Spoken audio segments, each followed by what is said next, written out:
Hello, everyone. Welcome to Empty Cloud Monastery. I'm here with Bante Kothmale, Kumāra Kassapa, and Bante Kusala, who will be kindly translating today. So, Bante Kusala, if you would kindly introduce Bante and then invite him. Thank you. Bante Kumāra Kassapa is from Kothmale in Sri Lanka. He is well known among Buddhist community in Sri Lanka and across the globe. Venerable Bante Kothmale Kumāra Kassapa is a student of Venerable Mankadavala Sudassana Thero and Venerable Mankadavala Nandaratana Thero. Both are well-known monks in Sri Lanka. And Bante Kothmale Kumāra Kassapa is also the abbot of the Labunoruwa Kanda Forest Monastery in Sri Lanka. And he is presently also the president of the Paramatha Foundation, which is serving the Buddha Sasana. And to his credit, in terms of his education, he has his Royal Pandit degree and also the master's degree in Buddhist and Pali studies. So today is Bante's birthday.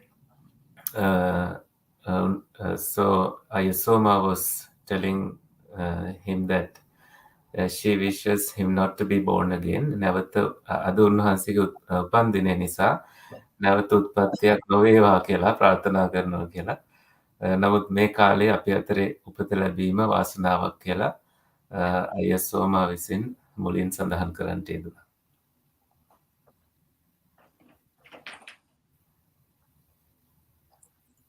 I had to say what you said about his birthday. Okay, thank you, Bante.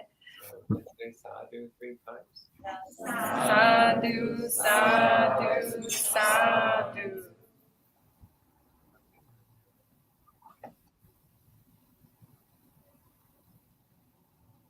Terusana sanasa අපි දේශනාවද ඉස්සෙල්ලා පටන් ගන්නෙ. එහෙමයි. අද මේ වැඩසටහන සාමාන්‍යයෙන් 4 වෙනකන් යනවා කියලා තියෙන. නමුත් 3ට මම ඉවර වෙනවා. විශේෂයෙන්ම මේ ඉස්සෙල්ලා දේශනාව ඊට පස්සේ ප්‍රශ්න ඊළඟට භාවනාව.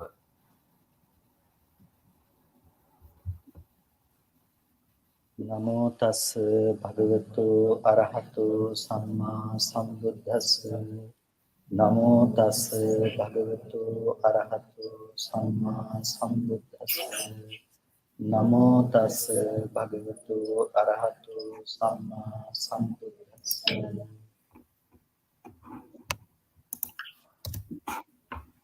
පූජනීය මහා සංඝරත්නයන් අවසරයි ශ්‍රද්ධාවන්ත වෙනතුනි Venerable members of Mahasangha and dear faithful devotees.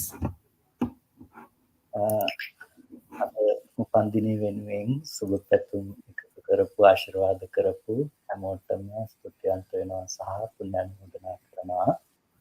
I sincerely thank everyone who sent me greetings on my birthday and also send them my blessings. ඒ වගේම අපට මෙම රටට ආරාධනා කරපු Cloud Monastery අපේ ගෞරවනීය සුදස්සෝ බන්ති සුදස්සෝටත් ඒ වගේම අයසෝම වහන්සේටලු අනිකුත් සියලු ස්වාමීන් වහන්සේලාටත් විශේෂයෙන්ම පුණ්‍යානුමෝදනා කරනවා හැම කෙනෙකුටම මේ ධර්මලාභය ලබා ගැනීම වෙනුවෙන්. I also send my merits to Bante Suddhaso, Ayasoma and the other Sangha members at the Empty Cloud Monastery for making Dhamma available to everyone through this live streaming and also inviting me to be here at the Empty Cloud Monastery. ඒ ලබා දීපු අවස්ථාව නිසා Cloud Monasteryයට කරක්ම නෙමෙයි ඇමරිකාවේ ඉන්න බොහෝ දෙනෙකුට බොහෝ විහාරස්ථාන මුල් කරගෙන වැඩසටහන් පැවැත්වෙනවා. ඉතින් ඒ හැමදේම වෙනුවෙන් විශේෂයෙන්ම පුණ්‍යානුමෝදනා කරනවා. Empty Cloud Monastery බන්ති සුදස්සෝට අයසෝමන් Because of this opportunity, many temples in the United States and elsewhere are streaming these programs, and he's very delighted to be here at the Empty Cloud Monastery with Bante Suddhaso and Ayasoma. අද දවසේදී අපේ භාවනා වැඩසටහනේ මූලිකව සිද්ධ කරන දේශනාව මම කැමති විශේෂයෙන්ම මෙහි ප්‍රධාන සූත්‍රයක් හැටියට නිතර සජ්ජායනා වෙන කච්චානගොත්ත සූත්‍රය ආශ්‍රය කරගෙන පටන් ගන්න. In today's meditation program, I like to highlight the Kaccayanagotta Sutta and lead the discussion based on the Kaccayanagotta Sutta. කච්චානගොත්ත බුදුරජාණන් වහන්සේ ළඟට ඇවිල්ලා සම්මාදිට්ඨිකෝ භන්තේ විච්ඡති කිත්තාවතානකෝ සම්මාදිට්ඨිය සම්මාදිට්ඨියයි කියලා කියනවා. කෙතකින්ද සම්මාදිට්ඨිය කියන්නේ කියලා බුදුරජාණන් වහන්සේගෙන් විමසා සිටියා. So in that sutta, Kaccayanagotta approaches the Buddha and asks, what is Sammaditthi? People say right view, and to what extent it is the right view, he asked the Buddha. ඒ අවස්ථාවේදී බුදුරජාණන් වහන්සේ ඒ කච්චානගොත්තට පැහැදිලි කරනවා දන්නිසිතං කයං කච්චායන ලෝකෝ කච්චායන මේ ලෝකය අන්ත දෙකක් ඇසුරු කරගෙන වාසය කරනවා අතිතංචේව නතිතංචේව ඇත සහ නැත කියන මේ අන්ත දෙක. At that point, the Buddha responds to Kaccayanagotta that this world is associating two extremes. One is that there is, and one is that there is not. ලෝකේ ජීවත් වෙන හැම කෙනෙක්ම පාහේ මේ ප්‍රධාන වශයෙන්ම මේ අන්ත දෙක තුල වාසය කරනවා. Everyone living in this world mainly associates with these two extremes. එක පැත්තකින් අපි අවට තියෙන බාහිර ලෝකය ඇති බවට අපි හිතනවා වගේම ඒ ලෝකයේ විඳිනු ලබන කෙනෙක් පුද්ගලයෙක් තමන්ගේ පැත්තෙන් ඉන්න බවට නිතර කල්පනා කරනවා. While we associate with the external world on one side, internally also we think that there is a person experiencing this external world. We often think about it that way. ඒ වගේම ඒ තමන් හිතන පුද්ගලයා දිගින් දිගටම මරණින් මත්තේ පවතින කෙනෙක් සහ ඔහුට විඳින්න ලෝකයේ තියනවා කියලා එක පිරිසක් කල්පනා කරනවා. One group thinks that this person continues to exist after death and that they continue experiencing life this way. ඒ වගේම තව පිරිසක් කල්පනා කරනවා මේක මේ කය නැති වෙලා යනකොට මේ ඔක්කොම ඉවරයි අපි විඳින හඳුනන කම්මේ සියල්ලම මෙතනින් ඉවරයි ඊට පස්සේ මේකේ පැවැත්මක් නැහැ කියලා මේකේ නැති බව තව පිරිසක් කතා කරනවා. Another group thinks that the life ends at the death and this body or nothing continues and everything ends with death. That is the other group. මෙන්න මේ විදිහට ලෝකේ ඉන්න බොහෝ මිනිස්සු නැතිනම් ධර්ම පිළිබඳ තේරුමක් නැති අවබෝධයක් නැති හැමදෙනාම මේ ඇත්ත සහ නැත කියන අන්ත දෙකට පත් වෙලා වාසය කරනවා. So those who do not have any knowledge in the Dhamma, they fall into these two extremes. One side thinks that there is, one side thinks that there is not. There is none. So that is where the world exists. People live in either one of these sides. බුදුරජාණන් වහන්සේ මේ අන්ත දෙකට නොවැටි අපිට ලෝකයේ සමුදය සහ නිරෝධය කියන කරුණු දෙක පෙන්වනවා අන්ත දෙක දුර වෙන විදිහට. So the Buddha teaches us how not to fall into these two extremes by teaching us the arising, samudaya, and nirodha, cessation. ලෝක සමුදයංකෝ කච්චායන සම්පන්නාය පස්සතෝ යාලෝකේ නත්තිතා සානහෝති කච්චායන මේ ලෝකේ යම් කිසි ලෝක සමුදය පිළිබඳව කෙනෙක් දකිනවා නම් ලෝකේ නැතයි යන හැඟීමක් කෙනෙකුට තියෙනවා නම් අන්නේ නැතයි කියන හැඟීම ගන්න නැහැ. So to someone who sees the arising nature of the world, then there is no thinking that the world does not exist. That disappears.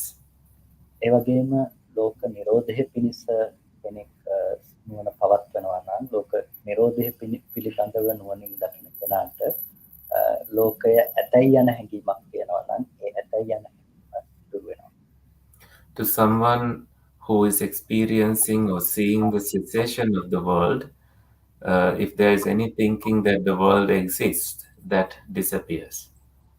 මෙන්න මේ ලෝකයේ හට ගැනීම සහ නිරෝධය කියන දේ දකින කෙනාට වලින් ලෝකයේ තුල එයාට ඇතිවෙන කෙලෙස් උපදින්නට හේතුවක් ඇත්තේ නැහැ. So when someone sees the arising and cessation, there is no way that the defilements arise in them. අපි ලෝකය ඇසුරු කරනකොට උපය උපාදාන හේතසා අධිඨානාදී වශයෙන් මේ ලෝකය ඇසුරු කරනවා. එතනදී උපය කියලා කියන්නේ අපි ලෝකයට එළඹෙන ආකාරය. So we have three ways that we associate with this world, and the first one is upaya, which is about how we enter associating with this world. අපි ඒ ලෝකයට එළඹීම දෙපැත්තකින් සිද්ධ කරනවා. එකක් තණ්හා උපය, අනිත් එක දිට්ඨි උපය. We have two approaches when we're making an entry to associating with this world. One is about craving, tanha. The other one is about ditti, view. තණ්හාව කියලා කියන්නේ අපි ලෝකේ අපි ආශා කරන දේවල් අපි ඒ දේවල් වලට බැඳෙනවා. අපි බැඳීම් සහිත දේවල් පිළිබඳව ඇලිලා වාසය කරනවා. Tanha is about attachment and desire to certain things in the world. So we are attached and we live with the attachment in the world. දිට්ඨිය කියලා කියන්නේ දැඩි ලෙස ග්‍රහණය කරගන්න දේ. Ditti, right? Ditti view is something that you grasp. එතකොට දිට්ඨිය දැඩිව ග්‍රහණය කර ගැනීම කියන දේ අපිට විවිධ ආකාරයෙන් අපේ ජීවිතේ ගොඩක් පැති වලින් උපදිනවා. So the view arises in many ways in life. එක පැත්තකින් අපිට අසාද දිට්ඨිය උපදිනවා. On one side, there is asada ditti, the view of indulging. අසාද දිට්ඨිය කියලා කියන්නේ අපි රූපය පැත්තෙන් යම් සුවක් සොම්නසක් උපදිනකොට ඒ සුව සොම්නස රූපේහි පවතින දේ හැටියට දැඩිව අපි කල්පනා කරනවා ඒ මත පිටකා සිටිනවා. So when it comes to indulging view, when we associate with a form, we think that it is in that form that there is indulgence in that form. අනේ අසාද දිට්ඨියෙහි බලවත් බව නිසා තමයි අපිට සතුටු වෙන්න තියෙන පුළුවන් දේවල් ලෝකේ රූප ශබ්ද ගන්ධ රස ස්පර්ශ කියන මේ දේවල් පැත්තේ තියෙනවා කියන දැඩිව පිහිටා සිටීමක්. It is because of this asada ditti, the view of indulgence, that we see in seeing, hearing, smelling, tasting, physical sensations, and in thinking that there is the concept of there is arising. ඒ වගේම අපිට ඒ තියෙන දේවල් විඳිනු ලබන කෙනෙක් පුද්ගලයෙක් ඉන්නවා දිගින් දිගටම කියලා අපිට ඒ පැත්තෙන් අත්තානුදිට්ඨිය ආත්ම දෘෂ්ටිය ඇති වෙනවා. Then there is the other view that of a self, that there is an experiencer in experiencing whatever there is, bound with the form. මෙන්න මේ විදිහට අපි ලෝකයේ පිළිබඳව එළඹීම් වශයෙන් උපය අපි ඇති කරගෙන තියෙනවා. ඒ වගේම ලෝකයේ තුල ඒ උපය නිසාම උපාදානයන් يعني දැඩිව ග්‍රහණය කර ගැනීම පොදවා ගන්නවා. It's because of this that we have approached the world with upaya, and also we cling to the world with upadana subsequently. උපාදාන වශයෙන් ගත්තාම අපි කාම උපාදාන සහ ditthi උපාදාන අත්වාද උපාදාන, සීලබ්බත උපාදාන වශයෙන් අපි උපාදානයේ කොටස් හතරකින් ගන්නවා. So the clinging is fourfold: Kama Upadana, Attavada Upadana, Ditti Upadana, and Bhava Upadana, සීලබ්බත. Silabhat Upadana. මෙන්න මේ ආකාරයන්ගෙන් අපි ලෝකය සිතින් දැඩිව ස්පර්ශ කරගෙන වාසය කිරීම සිදු කරනවා. So through these fourfold clingings, we grasp the world through our mind, and then we live accordingly. අපි අර ලෝකයත් ලෝක සමුදයත් ලෝක නිරෝධයත් මනාකොට දකිනවා නම් මෙන්න මේ උපය උපාදාන මේ ධර්මයන්ට හටගන්නට පුළුවන් කමක් ලැබෙන්නේ නැහැ. If we see clearly the arising, samudaya, and cessation, so there is no way that clinging can arise. එතකොට අපිට මෙතනදී ටිකක් විමසා බැලීම වටිනවා. මොකද්ද මේ කතා කරන ලෝකය? මොකද්ද මේ උපදිනවා කියන ලෝකය? මොකද්ද මේ නිරෝධය දකින්නවා කියන ලෝකය කියන එක පිළිබඳව අපි විමසා බැලීම වටිනවා. So in that we need to investigate what this world is and examine its true nature. ඒකට මම කැමති මෙතනට තව සූත්‍ර කිහිපයක් එකතු කරගන්නට. So I'd like to bring several other sutras into this discussion. ලෝක සූත්‍ර සහ ලෝක සමුදය සූත්‍ර කියන මේ සූත්‍ර දෙක. The Loka Sutra and Loka Samudaya Sutra. බුදුරජාණන් වහන්සේ එක් අවස්ථාවක භික්ෂුන් වහන්සේලාට දේශනා කරනවා මේ ලෝකයත් ලෝක සමුදයත් ලෝක අස්තංගමයත් පිළිබඳව මහන්නේ මම දේශනා කරමි කියලා. At one point, the Buddha teaches that when monks, I am going to teach you the world, its arising and its disappearance. මෙතනදී බුදුරජාණන් වහන්සේ දේශනා කරනවා චක්කුංච පටිච්ච රූපේච උප්පජ්ජති චක්කු විඥානං තින්නං සංදිති පස්සෝ පස්සපච්චය වේදනා වේදනාපච්චය තණ්හා තණ්හාපච්චය උපාදානං උපාදානපච්චය භවෝ භවපච්චය ජාති ජාතිපච්චය ජරා මරණං ශෝක පරිදේව දුක්ඛ දෝමනස් උපායාසා සම්භවಂತಿ එවමේ තස්ස කේවලස්ස දුක්ඛඛන්දස්ස සමුදයෝ හෝති කියලා මේ තමයි ලෝකේ හට ගැනීම කියලා දේශනා කරනවා. So quoting a Pali phrase that goes as Chakkuncha Paticca Rupecha Uppajjati Chakku Viññāna, that ends with Evametasya Kevalassa Dukkha Khandassa Samudayo Hoti. The Buddha teaches how this world comes into being. එතකොට මේ ලෝකයෙහි ඉපදීම පිළිබඳව බුදුරජාණන් වහන්සේ දේශනා කළේ මේ භෞතික වස්තුන්ගේ හට ගැනීම භෞතික වස්තුන්ගේ පහළවීම පිළිබඳව කතාවක් නෙමෙයි. When the Buddha talked about the arising of the world, he never talked about the material arising of the world. බුදුරජාණන් වහන්සේ එතනදී දේශනා කරන්නේ අපට භෞතිකමය වශයෙන් උපදින දෙයට වඩා අපි පුද්ගලානුබද්ධව ලෝකය ගොඩනගා ගන්න ආකාරය පිළිබඳව. Instead, the Buddha talked about how we associate with the world internally as a person within ourselves. ඒකට චක්කුංච පටිච්ච රූපේච උප්පජ්ජති චක්කු විඥානං තින්නං සංදිති පස්සෝ පස්සපච්චය වේදනා කියන තැන දක්වා බුදුරජාණන් වහන්සේ දේශනා කරන්නේ මේ ලෝකය ඇත්තටම උපදින අවස්ථාව පිළිබඳව. So when the Buddha talked about Chakkuncha Paticca Rupecha Uppajjati Chakku Viññānam Tinnan Sangati Passo Passapacca Vedana, up until that point, it is about the arising of the world. ඒකට මේ ටික මත තමයි අපිට ලෝකය කියන දේ ඉපදීම ගැන කතා කරන්නට පුළුවන්කම තියෙන්නේ. It is there that we can talk about the arising of the world. That is about dependent on the eye and the form and eye consciousness. There is contact, and then because of contact, there is feelings. That is about the arising of the world.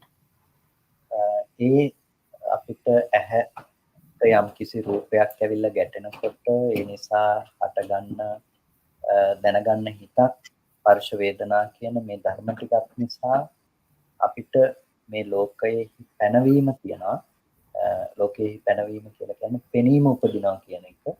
අන්න ඒ නිසා තමයි අපිට පෙනෙන ලෝකයක් තියෙන්නේ. There is this visible world because of how these causes and conditions function, such as the eye, the form, and eye consciousness, and the contact coming into being. And it is because of that there is this seeing of the world takes place. එතකොට අපිට මෙන්න මේ තැනදී අවධානයක් විශේෂයෙන්ම යොමු කරන්නට ඕනේ මේ හටගත් ලෝකය කියන තැන අපි අද අත්විඳින ලෝකය මොකක්ද කියන එක තේරුම් ගන්න. So here we need to pay attention to the aspect, to this aspect that what is the world we are experiencing in this horizon world. එතකොට අපි මේ බුදුරජාණන් වහන්සේ දේශනා කරන මේ හටගන්න ලෝකය කියන තැන අපි භුක්ති විඳින්නේ වෙනස් නොවන එක දිගට පවතින ලෝකයක් පිළිබඳව. In this world that has been arisen, we are associating with a world that is continuous and that is not subject to changing. දැන් ඔබ හැම කෙනෙක්ම මේ ඉදිරිපස්ස මේ මන් ඉන්න පැත්ත බලාගෙන ඉන්නවා. එතකොට ඔයගොල්ලන්ට පසුපස වෙන්නේ මොකද්ද, ඉන්නේ කවුද කියන එක ඉන්න කෙනා කරන දෙයක් ඔයගොල්ලන්ට පේන්නේ නැහැ. හැබැයි ඔයගොල්ලෝ හිතනවා ඔයගොල්ලන්ට පසුපසින් ලෝකය තියෙනවා. So when you are seated in front of me and looking at me, you don't know what is happening behind, but you think that you see it, and you think that there is you think that you know what is happening behind you, that this world behind you exists. එතකොට ඒ අපි පිටුපසින් ඇති ලෝකයේ පිළිබඳව කල්පනා කරන එක ඔබ දැන් හිතන එක ඇත්තටම පවතින ලෝකයේද, එහෙම නැත්නම් ඔබ ඇති බවට කල්පනා කරන සංකල්පයක් විතරද? So when you take the world behind you, is it a conceptual world or is it an actual world that exists behind you? ඇත්තම ඔබ හිතනවා නම් ඔබ දැන් මේ මොහොතේදී පවතින පිටුපස තියෙන ලෝකය ගැනයි ඔබට කල්පනා කරන්න කියලා. ඔබ ඉදිරිපස බලාගෙන ඔබට කියන්න පුළුවන් වෙන්න ඕනේ ඔබට පසුපසින් ඉන්න කෙනා මොකක්ද කරන්නේ කියලා. So if you exactly see the world behind you, you should be able to actually tell what the person behind you is doing. හැබැයි එහෙම අපිට කියන්න පුළුවන් කමක් නැහැ. අපි යම් දෙයක් දැක්කනම් දැකපු නිමිත්තක් සිහි කරගෙන අපි හිතනවා අපිට පිටුපස ලෝකේ තියෙනවා කියලා. So we don't have that ability to tell what is exactly happening behind us, but we conceptualize something from what we have seen before, and then we assume that this is what is happening behind us. අන්න ඒ වගේ අපිට මේ ලෝකය කියන හැඟීමක් තියෙනවා නම් අද අපි යවට තියෙන මේ මුළු ලෝකයක් තියෙනවා කියන එක ඒක හුදෙක්ම අපි සංකල්පනාවක් තුළ ඇසුරු කරන දෙයක් මිසක ඒක යථාර්ථය නෙමෙයි. In the same way, the world that we associate with is a conceptual world. It is not the reality. එතකොට මේ ලෝකය කියන පැනවීම සිද්ධ කරන්නේ කොතනින්ද කියලා අපි බැලුවොත් අපිට යම් වෙලාවක යම් අවස්ථාවක හැට රූපයක් ගැටුණා නම් ඒ රූපය පිළිබඳව දැනගන්න සිතක් ඉපදුනා නම් ඒ රූපය විඳලා අපි දැනගත්ත තැනක් තිබුණා නම් ඒ අවස්ථාව විතරයි අපි දකින දේ ඇති බවට පනවන්න පුළුවන් තැන. So where does this world begins to experience? It is in this way that it happens. There is the eye, the physical eye, and the form outside, and the meeting of these two with a thought, and it is in those places, in the feelings as well, that we experience the world. එතකොට අපි එක දෙයක් දිහා බලාගෙන ඉඳලා අපි ආපහු අනිත් පැත්ත හැරලා තව දෙයක් දිහා බලනකොට කලින් අපි දැකපු දේ දැකපු රූපය ඊළඟ මොහොතක නැවත කවදාවත් අපිට දකින්න පුළුවන් කමක් නැත්තේ නැහැ. In that sense, when we have looked at something and looked away and then looked at the same thing again, we are not going to experience that same thing the same way again at all. එතකොට අපි මෙන්න මේ ඒ තැන නැති වෙන ලෝකයේ පිළිබඳව දන්නේ නැති වෙනකොට අපි ජීවත් වෙනවා සංකල්පමය වශයෙන් හදාගත්ත මේ අපි අවට කට්ටිය ඉන්නවා තව අපි දේවල් දරවල් මිනිස්සු ඉන්න මේ ලෝකයක් තියෙනවා කියන සංකල්පමය තැනක ජීවත් වෙනවා. Because we don't see that the world is disappearing right there every moment, we have created a conceptual world and we comfortably live in that conceptual world, thinking that houses, everything else materially exists. එතකොට මෙන්න මෙතනදී අපි ප්‍රධාන වශයෙන් ලෝක දෙකක් පිළිබඳව මේ කතා කරන්නේ. So here we are talking about two different worlds. එකක් අපිට ඒ මොහොතට හටගෙන ඒ මොහොතට නිරුද්ධ වෙන යථාර්ථ ලෝකය. One is the world of reality, in which there is arising and immediately ceasing, and that is the world of reality. අනිත් එක ඒ යථාර්ථය නොදන්න කම නිසා අපි නිර්මාණය කරගත්ත ලෝකය. The other world is the world that we have created conceptually because we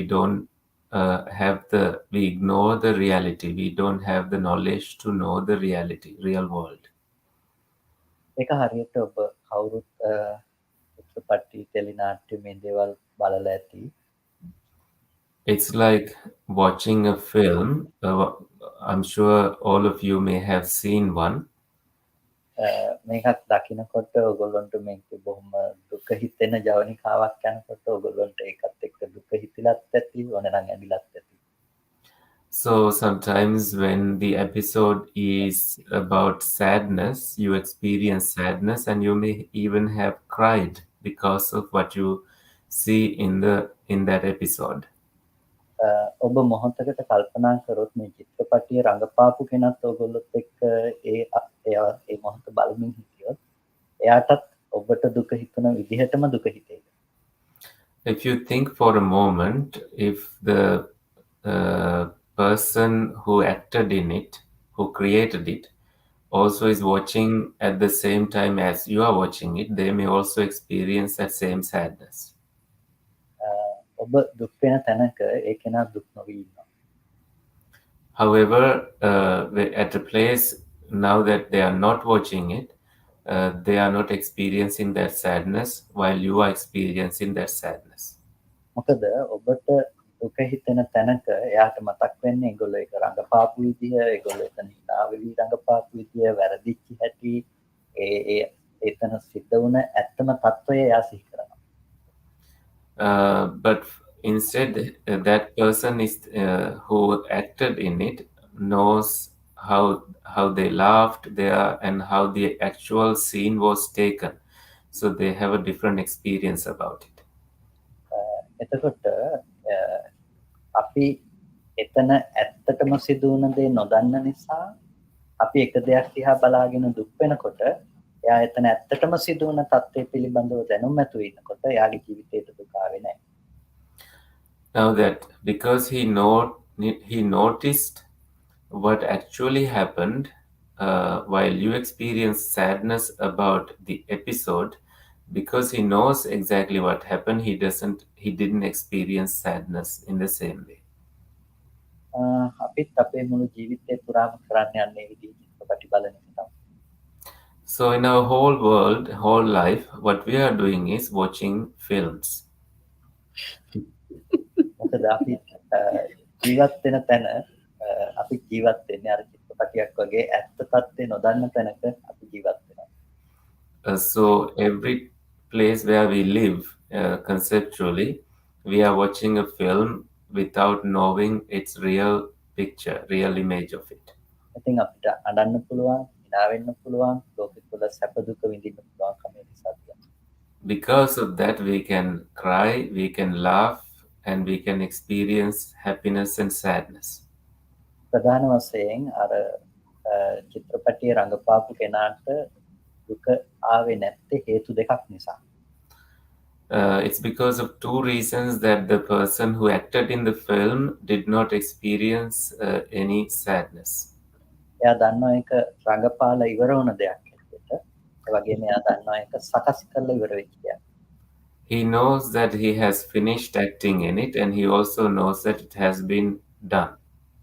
මෙන්න මේ කරුණු දෙක පිළිබඳව දන්න නිසා එයාට ඒක නොදන්න කෙනා දුක් වෙනකොට එයාට දුක් නොවී ඉන්න පුළුවන්කම ලැබිලා තියෙනවා.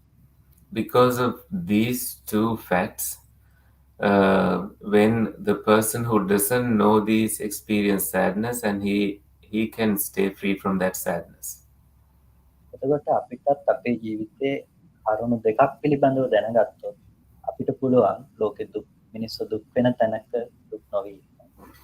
In the same way, if we know two things about this world, we can also stay without getting sad in a place where people experience sadness.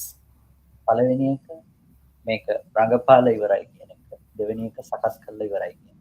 The first thing is that this has been acted upon, the act has been done, and the product is finished. The second one is the product is finished. එතකොට මොකද්ද අපේ ජීවිතේ අපි රඟපාලා ඉවරයි කියන දේ? අපිට යම් මොහොතක ඇහැට රූපයක් ඇවිල්ලා මේ රූපය පිළිබඳව දැනගන්න හිතක් උදිලා මේ ටික ඉතුරු නැතුව නැති වෙලා ඉවරයි. So what is the meaning of acting is done? That means we have seen a form and the thought about it has arisen. සකස් කරලා ඉවරයි කියලා කියන්නේ අපි අන්න එහෙම කරුණු තුනක් ඇති තැනක යමක් වෙනුණා කියන බව තියෙන තැනක මනසින් අපි දැනගත්ත නිමිති ටිකක් දැනගෙන ඉවරයි. So the place where we have conceptualized something in our mind, in using those three aspects, I, form, and cognizing it, we have already created a concept of it, objects of it, nimittas. එතකොට මෙන්න මේ කරුණු දෙක අවසන් වුණ බව අපි දන්නවා නම් අපිට කොයි වෙලාවකවත් අපි දකින දේවල් තුළ අපිට සතුටු වෙන්න හරි දුක් වෙන්න හරි දෙයක් අපිට හම්බ වෙන්නේ නැහැ. If we know these two aspects, that means acting and also the finishing of it, then we don't need to cry about it or be sad about it. එතකොට අපි ලෝකය සහ ලෝක සමුදය පිළිබඳව කතා කිරීමේදී අපිට ප්‍රධාන වශයෙන් ලෝක දෙකක් තියෙනවා කියලා කිව්වේ. අර ඇත්තටම රංගපාන මොහොතේ සිද්ධ වෙච්ච දුක්ඛදායක ජවනිකාවක් නැති බොහොම අටගෙන නැති වෙන ධර්මතා සමූහයක් කියන තැන තමයි එක ලෝකයක් බවට පත් වෙන්නේ. So one world is the world where nothing has arisen and it became a world to us. අනිත් ලෝකයේ බවට පත් වුණේ අපි අර රංගපාල ඉවරයි කියන එක දන්නේ නැති තැනක අපි චිත්‍රපටිය බලාගෙන ඉන්න අවස්ථාව වගේ අපි මේ ඇත්ත తත්වය නොදැනගෙන අපි නිර්මාණය කරගත්ත මනසින් නිර්මාණය කරගත්ත ලෝකයක් තුළ ජීවත් වෙනවා. The other world is living in a world we have conceptualized, not knowing that the work is finished. It's a conceptual living. එතකොට මෙතනදී බුදුරජාණන් වහන්සේ මේ ලෝක සමුදය පිළිබඳව අපිට දේශනා කරන්නේ ලෝකයේ උපදින විදිහ ගැන දේශනා කරන්නේ ස්වභාවයෙන්ම හටගන්න මෙන්න මේ ධර්මය පිළිබඳව එක අවස්ථාවකුත් ඒ වගේම අපි නිර්මාණය කරගෙන විදින තැන තව අවස්ථාවකුත් ඇටියට අපිට පැහැදිලි කරනවා. So when the Buddha talks about the world, he's talking about the naturally arising world and also the conceptually created world as two distinct worlds that we can experience. එතකොට මේ තැන් දෙකේදී අපිට ප්‍රධාන වශයෙන්ම තේරුම් ගන්නට පුළුවන්කම තියෙනවා එක ලෝකයක් පිළිබඳව අපිට කරන්න පුළුවන් දෙයක් ඇත්තේ නැහැ කියන එක. So then we realize that about one world, there is nothing we can do about one of these worlds. ඒ තමයි අපිට ඇහැට රූප ගැටෙනවා ඒ පිළිබඳව අපි දැනගන්නවා කනට සද්ද ඇහෙනවා ඒ පිළිබඳව දැනගන්නවා මේක අපි ඉපදුණු තැන ඉඳලා මරණය දක්වාම සිද්ධ වෙන ක්‍රියාවලියක් ඒක ගැන අපිට වෙන කරන්න දෙයක් ඇත්තේ නැහැ. So the process of seeing a form, hearing a sound, and smelling something, this week there's nothing we can do about it. It happens from birth to death. හැබැයි අපිට දෙයක් කරන්න පුළුවන්කම තියෙන ලෝකයක් තියෙනවා. ඒ තමයි අපි අර ඇත්ත නොදන්නකම නිසා අපි නිර්මාණය කරගන්න ලෝකය අපිට නිර්මාණය කරගන්න නැතුව ඉන්න පුළුවන්කම තියෙනවා. So we can do something about the conceptual world. The conceptual world is created because we don't have the knowledge about the actual arising of it, but we can undo it by seeing. එතකොට ඒ ලෝකය අපි නැති කළ යුත්තේ කුමක් නිසාද? මොකද ඒක උපදින්නේ ඇත්ත නොදන්නාකම නිසා නැතිනම් අවිද්‍යාව නිසා. So why do we need to make an end to that conceptual world? We should know that it arises because we don't see the truth about the reality of its arising. ලෝක සමුදය සූත්‍රයේදී අපි චක්කුංච පටිච්ච රූපේ චුප්පජ්ජති චක්කු විඥානං තින්න සංගති පස්සෝ පස්සපච්චය වේදනා වේදනා පච්චය තණ්හා කියලා වේදනා පච්චය තණ්හා වේදනාව නිසා තණ්හාව උපදිනවා කියලා තැනක් කතා කරනවා.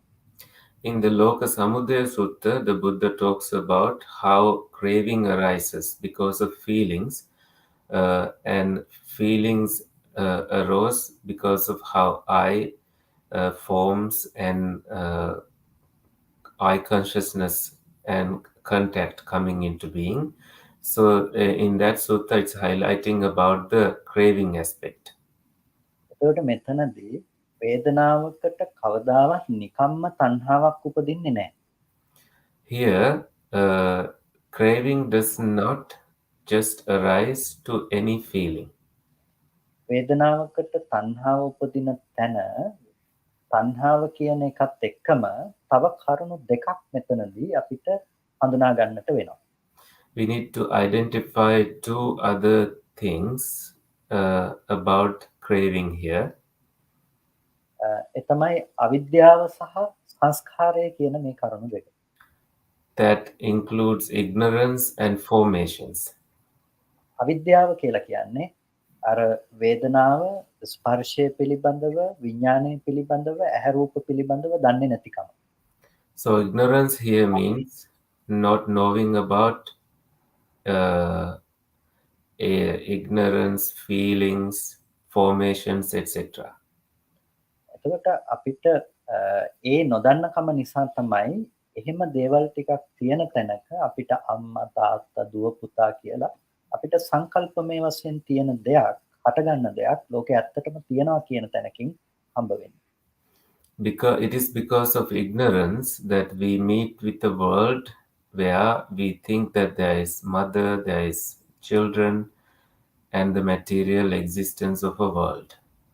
ඒකට කියන්නේ අවිද්‍යාව නිසා උපදවපු ලෝකය කියලා. It is the world created because of ignorance. අන්න ඔය ලෝකය ඇතුලේ අපිට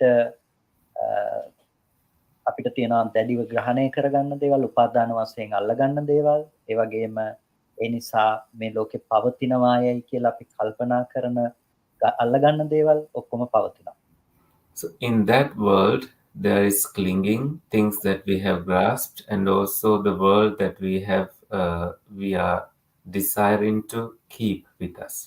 ඒ වගේම ඒ තියෙන දේවල් විඳිනු ලබන මම නැතිනම් පුද්ගලයෙක් ඇති බවටත් අපිට හම්බ වෙනවා. Also, we meet with a person who is experiencing the world that is created this way. දැන් ඔය ඉන්න පුද්ගලයාට ලෙඩවීම මරණය මහලු බව අකමැති අයෙක් එකතු වීම කැමති අයගෙන් වෙන්වීම තමන් කැමති දේවල් නොලැබීම මේ ආදී සියලු දුක විඳින්න පුළුවන් කෙනෙක් බවට ඒ ඉන්න පුද්ගලයා පත් වෙලා තියෙනවා. This person has fallen into experiencing getting sick, saying goodbye to dear ones, and living with people that you don't like to associate with, death, and the whole mass of suffering. ඇත්තටම අපේ ජීවිතයේ පවතින තැනක කවදාවත් ඒ විදිහේ දුකක් පවතින්න පුළුවන් කමක් නැත්තේ නෑ.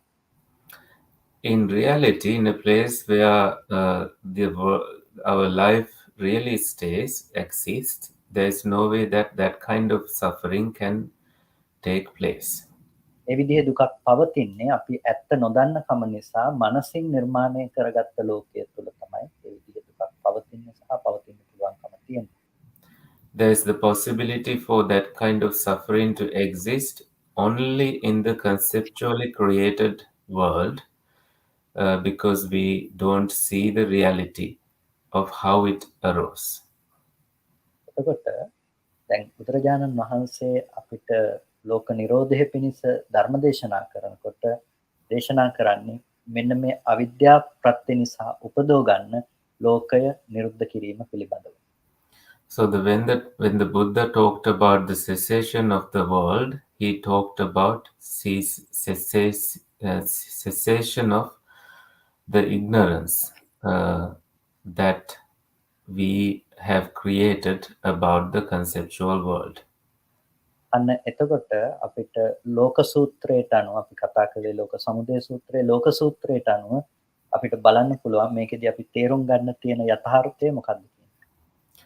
So in that way, we were talking about the Loka Samudaya Sutta, but now we can switch to Loka Sutta and see the reality of it. බුදුරජාණන් වහන්සේගෙන් එක වික්ෂුන් වහන්සේ නමක් අහනවා ලෝකෝ ලෝකෝති බන්තේ විච්ඡති කිත්තවතානකෝ බන්තේ ලෝකෝති විච්ඡති ස්වාමීනි ලෝකේ ලෝකේ කියලා කියනවා. එතකින්ද මේ ලෝකය කියලා කියන්නේ. So one of the monks approaches the Buddha and asks, the world is said, to what extent, by what sense that it is said that this world is. එතකොට බුදුරජාණන් වහන්සේ වික්ෂුන් වහන්සේට කියනවා ලුජ්ජති පලුජ්ජති විකෝ භික්ඛු ලෝකෝති විච්ඡති මහණ මේ ලෝකය බිඳෙනවා නැසෙනවා මේ නිසා තමයි ලෝකය කියලා කියන්නේ. It is because of lujjati and palujjati that it is because of these qualities, that means breaking and cutting into pieces, I would say, and that is the world. එතකොට මොකද්ද මේ බිඳෙන්නේ මොකද්ද මේ පළුදු වෙන්නේ නැතිනම් නැති වෙන්නේ මොකද්ද? චක්කුම් වික්කවේ ලුජ්ජති පලුජ්ජති මහන්නේ ඇස නැති වෙනවා මේක තමයි නැති වෙලා යන දේ. රූපය තමයි නැති වෙන්නේ. චක්කු විඥානය තමයි නැති වෙන්නේ. මෙන්න මේ විදිහට බුදුරජාණන් වහන්සේ දේශනා කරනවා මේ ඇහැ රූප චක්කු විඥාන මේ ධර්ම ටික නැති වෙලා යන දේ. The Buddha then talks about these dhammas, eye, forms, eye consciousness as things that break up and disappears. එතකොට මේ ලෝකය පිළිබඳව අපි තේරුම් ගන්නකොට අපිට දැන් තේරුම් ගන්නට තියෙන්නේ ලෝකය බිඳෙන බව, ඒ කියන්නේ ඇහැ බිඳෙන බව, රූපය බිඳෙන බව, සිත බිඳෙන බව මේ විදිහට තමයි අපිට ලෝකය පිළිබඳව තේරුම් ගන්න තියෙන්නේ. So when we realize the world, Loka, we need to realize how the eye breaks into pieces and how the form breaks into pieces and how eye consciousness also breaks. Bhante Sudha, so can I say break up? Does it make a different meaning or does it make the same meaning that we are trying to imply here? Break up or disintegrate or... Yeah, disintegrates. So, thank you, Bhante. The eye disintegrates, the form disintegrates, eye consciousness disintegrates. එතකොට මේ ධර්ම ටික මේ විදිහට නැති වෙන බව දැකීමම මේ ලෝකයේහි නැතිවීමයි. So seeing this that this world disintegrates is also seeing that these dhammas, these phenomena disintegrates, also is a seeing of this world disintegrates. ඔබට දැන් ලෝකයේ අසුරු කරන්න පුළුවන්කම තියෙන්නේ දැන් දකින්න පුළුවන් මේ ශාලාව නම් මේ ශාලාව ඇතුළ මේකෙන් එළිය ආපු ගෙදර මේ ඔක්කොම තියෙන්නේ දකින්න පුළුවන් ලෝකයක් තුළ. it is in the visual world that we are able to see this whole, that we came from a home, and also the outside of the whole. එතකොට මේ අපිට දකින ලෝකයේ පිළිබඳව නුවණාවොත් ඔයගොල්ලන්ට ඇසුරු කරන්න බාහිර ලෝකයේ තියෙනවා කියලා දකින ලෝකයක් හම්බ වෙන්නේ නැහැ. If the knowledge arises in you about this visible world, then you will never associate an external world. එතකොට අපි මෙතනදී තේරුම් ගන්න ඕන දේ තමයි මේ නැති වෙලා තියෙන්නේ රූප පේන ගතිය නෙමෙයි. රූපය පේනකොට අපි මේ දැනගන්න දේ එළියේ තියෙනවා කියලා ගන්න මෝඩකම විතරයි නැති වෙලා.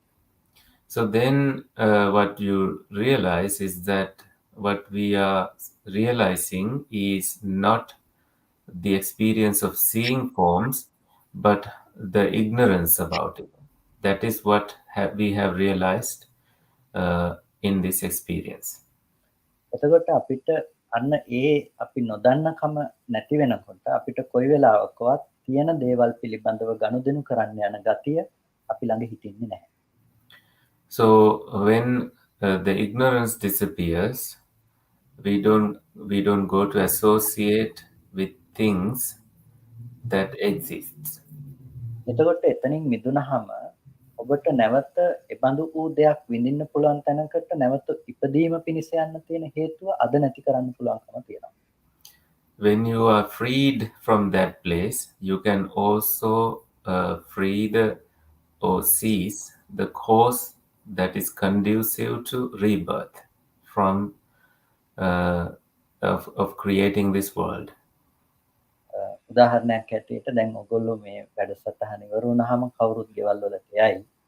හැබැයි ඔයගොල්ලෝ ගෙදර යනකොට මේ කය අරගෙන යන්න බැරි තත්ත්වයටපත් වුණොත් මොකද වෙන්නේ? For example, after the program, you may go home, but if it happens so that you can't take this body home, what do you think about it?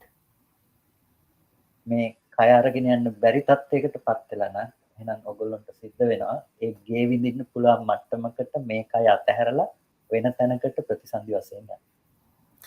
So then you have to abandon this body and go to a continued place in such a way that you can experience a different world. එතකොට ඒ ප්‍රතිසන්දි වශයෙන් යන්න හේතුනේ බාහිර ලෝකයේ පවතිනවායයි කියලා ගත්ත සංඥාව මත තමයි ඔයගොල්ලන්ට එතනට ප්‍රතිසන්දි වශයෙන් යන්න හේතුව සකස් වෙන්නේ. You had to go into a continuation with rebirth because of the perception that the external world exists.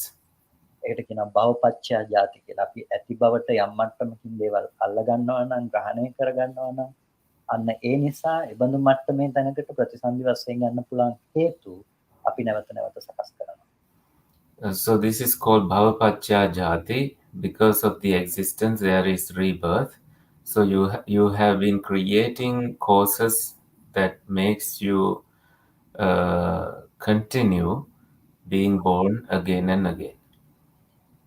එතකොට මේ අවිද්‍යාව නිසා ගොඩනගාගත්ත ලෝකය ඇතුලේ ඔයගොල්ලන්ට උපදින්න හේතුවක් තියෙනවා සසරේ පැවැත්මටත් ඒ වගේම මේ ජීවිතේ ජීවත් වෙනකොට දුක් විඳින්න පුළුවන් කමක් කියන මේ දෙපැත්තෙම දුක මේ ලෝකයේ ඇතුලේ ඉතුරු වෙලා තියෙනවා. So in this conceptual world, we see the existence of the world and also that you suffer in this world. අන්න ඒ නිසා ඔබ මේ අවිද්‍යාව නිසා ගොඩනගපු ලෝකය අද නිරුද්ධ කළ යුතු ලෝකය. ඒක නිරුද්ධ කරන්නට නම් අර යථාර්ථ වශයෙන් පවතින ලෝකයේ පිළිබඳව ඔබ තේරුම් ගන්නට ඕන. So in order to experience cessation in the world that is created because of ignorance, we need to see the reality as is in the actual world. මොකද ලෝක දෙකක් එකපාර පවතින්නේ නැහැ එක්කෙනෙක් ළඟ. එක ලෝකයක තමයි එක්කෙනෙකුට ජීවත් වෙන්න පුළුවන්කම තියෙන්නේ. Because two worlds do not exist together. A person only experience one world at a time. අපි නොපවතින ලෝකයක තමයි හැමදාම පවතිනවා කියලා හිතාගෙන ජීවත් වෙන්නේ. So we live in a world that does not exist, thinking that it exists.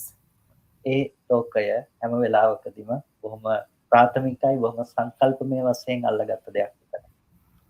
That world is basically conceptually grasped and it is very basic. මම උදාහරණයක් හැටියට කිව්වොත් දැන් අපි මැරුණාම හිතන්නකෝ අපි නැවත මිනිසෙක් කියලා ඉපදුණා කියලා. So, for example, let's say that we died and we are born again as a human being. එතකොට මේ අපි මේ ජීවිතයේ මේ තියෙන මේ කය සංරක්ෂණය කරලා අරන් තියලා තියනවා. අර මැරිලා ඉපදුණු තැන අපි මිනිසෙක් කියලා ලොකු වෙලා අපි එනවා මේ සංරක්ෂණය කරලා තියෙන රූපේ බලන්න. So our body is preserved, and once we are born again, we have grown up and we come back to see this preserved body. එතකොට දැන් ඒක ඉස්සරහට දේහේ ඉස්සරහට ඇවිල්ලා ඉන්නකොට මම කියලා අපිට හිතෙන්නේ අර ඉස්සරහා තියෙන කයද එහෙම නැත්නම් දැන් එතන අනිත් කයද? So when you have come to the corpse, your former corpse, is it your own body that you think as I, me, or is it that corpse that you think as yours? එතකොට ඔබේ අම්මා තාත්තා ඔබේ දරුවෝ ඔබේ ලෝකය ඔබේ සමාජ තත්ත්වය වෙන්නේ අර ඉස්සරහ තියෙන දේහයට සාපේක්ෂ ලෝකයේද එහෙම නැත්නම් මේ පැත්තේ Tamanට සාපේක්ෂ ලෝකයේද? දැන් what is your actual world now? Is it the world that used to associate this body, or is it the world that you associate now as your mother, children, and the external world? ඔබ කියයි දැන් ලෝකේ වෙන්නේ දැන් අලුතෙන් ඉස්සරහට ආපු කෙනාගේ ලෝකය කියලා. So then you will say that it is the new world that you created as a person who is alive now. එතකොට අර අතන තැම්පත් කරලා තියෙන දේහය තියෙන ස්වභාවයම නෙමෙයිද අපි දැන් මේ මම කියලා හිතාගෙන ඉන්න මේ අවස්ථාව. So is it not same as the body that is reposed there? Is it not same as this experience that we have now in this new body? That they are both dead. එහෙනම් අපි දැනට මේ මම කියලා අපි අල්ලගෙන ඉන්නේ අපි ජීවත් වෙන්නේ මේ කයට සාපේක්ෂව අපි හදාගත්ත සංකල්පනා ටිකක් මිසක එහෙම නැතුව පවතින ලෝකයක් නෙමෙයි. In that way, when we say it is me, we have created the conceptual world as me and we are living in it. ඒකයි ඒ ලෝකය බොරුවක් කියලා කිව්වේ. It's because of this that we said that this world is a lie. ඒක යථාර්ථයේ බවට කවදාවත් පත් වෙන්නේ නැහැ. ඒක යථාර්ථය නම් එක තැනකදී තමන් වෙලා තව තැනකදී තමන් නොවන බවට පත් වෙන්න පුළුවන්. We can never say that it is the reality. If it is the reality, then in one place it cannot be me, and in another place it cannot be. It can be just me. ඒකට මෙන්න මේ විදිහට අපි මේ ලෝකය පිළිබඳව අපි තේරුම් ගත්තාම අපිට තේරෙනවා අපි කොච්චරනම් සංකල්පමය වශයෙන් ගොඩනගා ගන්න ලෝකෙක ජීවත් වෙන්න කියලා. So when we look at the world this way, we can now understand how we live in a conceptually created world. මීට මාස 5කට විතර කලින් අපේ තාත්තා මරණයටපත් වුණා. ඒ වෙලාවේදී මම අම්මලාට මේ පිළිබඳව ධර්ම කාරණාවක් පැහැදිලි කරලා දුන්නා. So about 5 months before this, my father passed away, and at that point, I was explaining this point to my mother. මම කියලා දුන්න දේ තමයි දැන් තාත්තා කියලා කියන්නේ මේ ඉස්සරහා මේ තියෙන කන බොන ආහාරය නිසා හටගත්ත කයද තාත්තා කියලා කියන්නේ. So then I told her, I explained to her that is it this body before us, the body that is created because of the food someone has taken, is it the father? ඒකට මේ කය නැතිනම් මේ තියෙන රූපය ඒක තාත්තා නෙමෙයි. ඒක කනබුන ආහාර නිසා හටගෙන ඒක නැති වෙලා යන දෙයක් ඒක තාත්ත නෙමෙයි. So it's not this body is this body is not my father. This body that is built of different food taken is not the father. ඒ වගේම ඒ කය එතන ඇසුරු කරගත්ත යම් හිතක් තිබුණා නම් යම් විඥානයක් තිබුණා නම් ඒක තව තැනකට මේ වෙනකොට ප්‍රතිසන්දි වශයෙන් ඉපදිලා ඉවරයි. If there was a consciousness that associated this body with, it also has been reborn in some other place. එතකොට එයාට දැන් එතන ඉපදෙනකොට එයාගේ ලෝකය, එයාගේ අම්මා, එයාගේ තාත්තා, එයාගේ ලෝකය සම්පූර්ණයෙන්ම එතන දෙපා. So when he is reborn in a different place, his father, his mother, and his siblings, all of these are different. මම අම්මට කියපු දේ දැන් අම්මා එයා ඔයාගේ ස්වාමියා නෙමෙයි. එයාගේ පිටත් නෙමෙයි. So what I told my mother is that you are not his wife, and he is not your husband anymore. ඒ වගේම අපි දැන් ඔබේ එයාගේ දරුවොත් නෙමෙයි. ඒ වගේම දැන් අපිට ඒ සාපේක්ෂව ලෝකයේ සම්පූර්ණව නැහැ. අපි පිටයි වෙලා. In the same way, we are not his children, and that world has completely ended in relation to what he is experiencing now. එතකොට මොකද්ද අපි ජීවත් වෙන ලෝකය අම්මා ඉන්නවා දරුවෝ ඉන්නවා මේ ඔක්කොම මේ රූපේට මේ කයට සාපේක්ෂ තැනක තමයි අපි හැම වෙලාවකම. In that sense, what is the actual world where we live, where there is mother, there is all these other external people living in this world? එහෙනම් ඒක කවදාවත් ලෝකේ යථාර්ථයේ බවට පත් වෙන්නේ නැහැ. So it never becomes the reality in our it's never the reality. යථාර්ථය කෙනකෙනාගෙන් කෙනකෙනාට සාපේක්ෂව වෙනස් වෙන්න පුළුවන් කමකුත් නැහැ. The reality changes from person to person. එතකොට යථාර්ථය නම් මේ හැමෝටම සාධාරණ එක ධර්මයක් විතරයි. The reality is common to a common Dhamma to everyone. අන්න ඒ දේ තමයි ලෝකය කියලා කියන්නේ. හේතු ටිකක් නිසා හටගන්න හේතු නැති වෙනකොට නිරුද්ධ වෙන ධර්මයක්. So the common Dhamma is that this world is built, created of causes, and when these causes and conditions disappear, this world disappears. අපි අද ජීවත් වෙන ලෝකේ තියනවා කියලා හිතන ලෝකය අර ඇත්ත යථාර්ථවත් ලෝකයේ ඇත්ත නොදන්න කම නිසා නිර්මාණය කරගත්ත අවිද්‍යා සම්පස්සේ නිසා හදාගත්ත හීනයක් ඇත්තටම පවතින දෙයක්. This conceptual world is a dream that is created out of not knowing the real world, and it is just a world that is built of ignorance. ඒ නිසා අපි මෙතනදී දකින්නට අවශ්‍යයි අපිට ඇත්තටම පවතින ලෝකය කියලා අපේ ආයතනයන්ට ඒ මොහොතේදී ගෝචර වන ධර්ම සහ හටගෙන නිරුද්ධ වන ධර්මයන් පිළිබඳව අපි තේරුම් ගැනීම කළ යුතුයි. So in terms of sense basis, we therefore need to see how different causes arise and how it comes into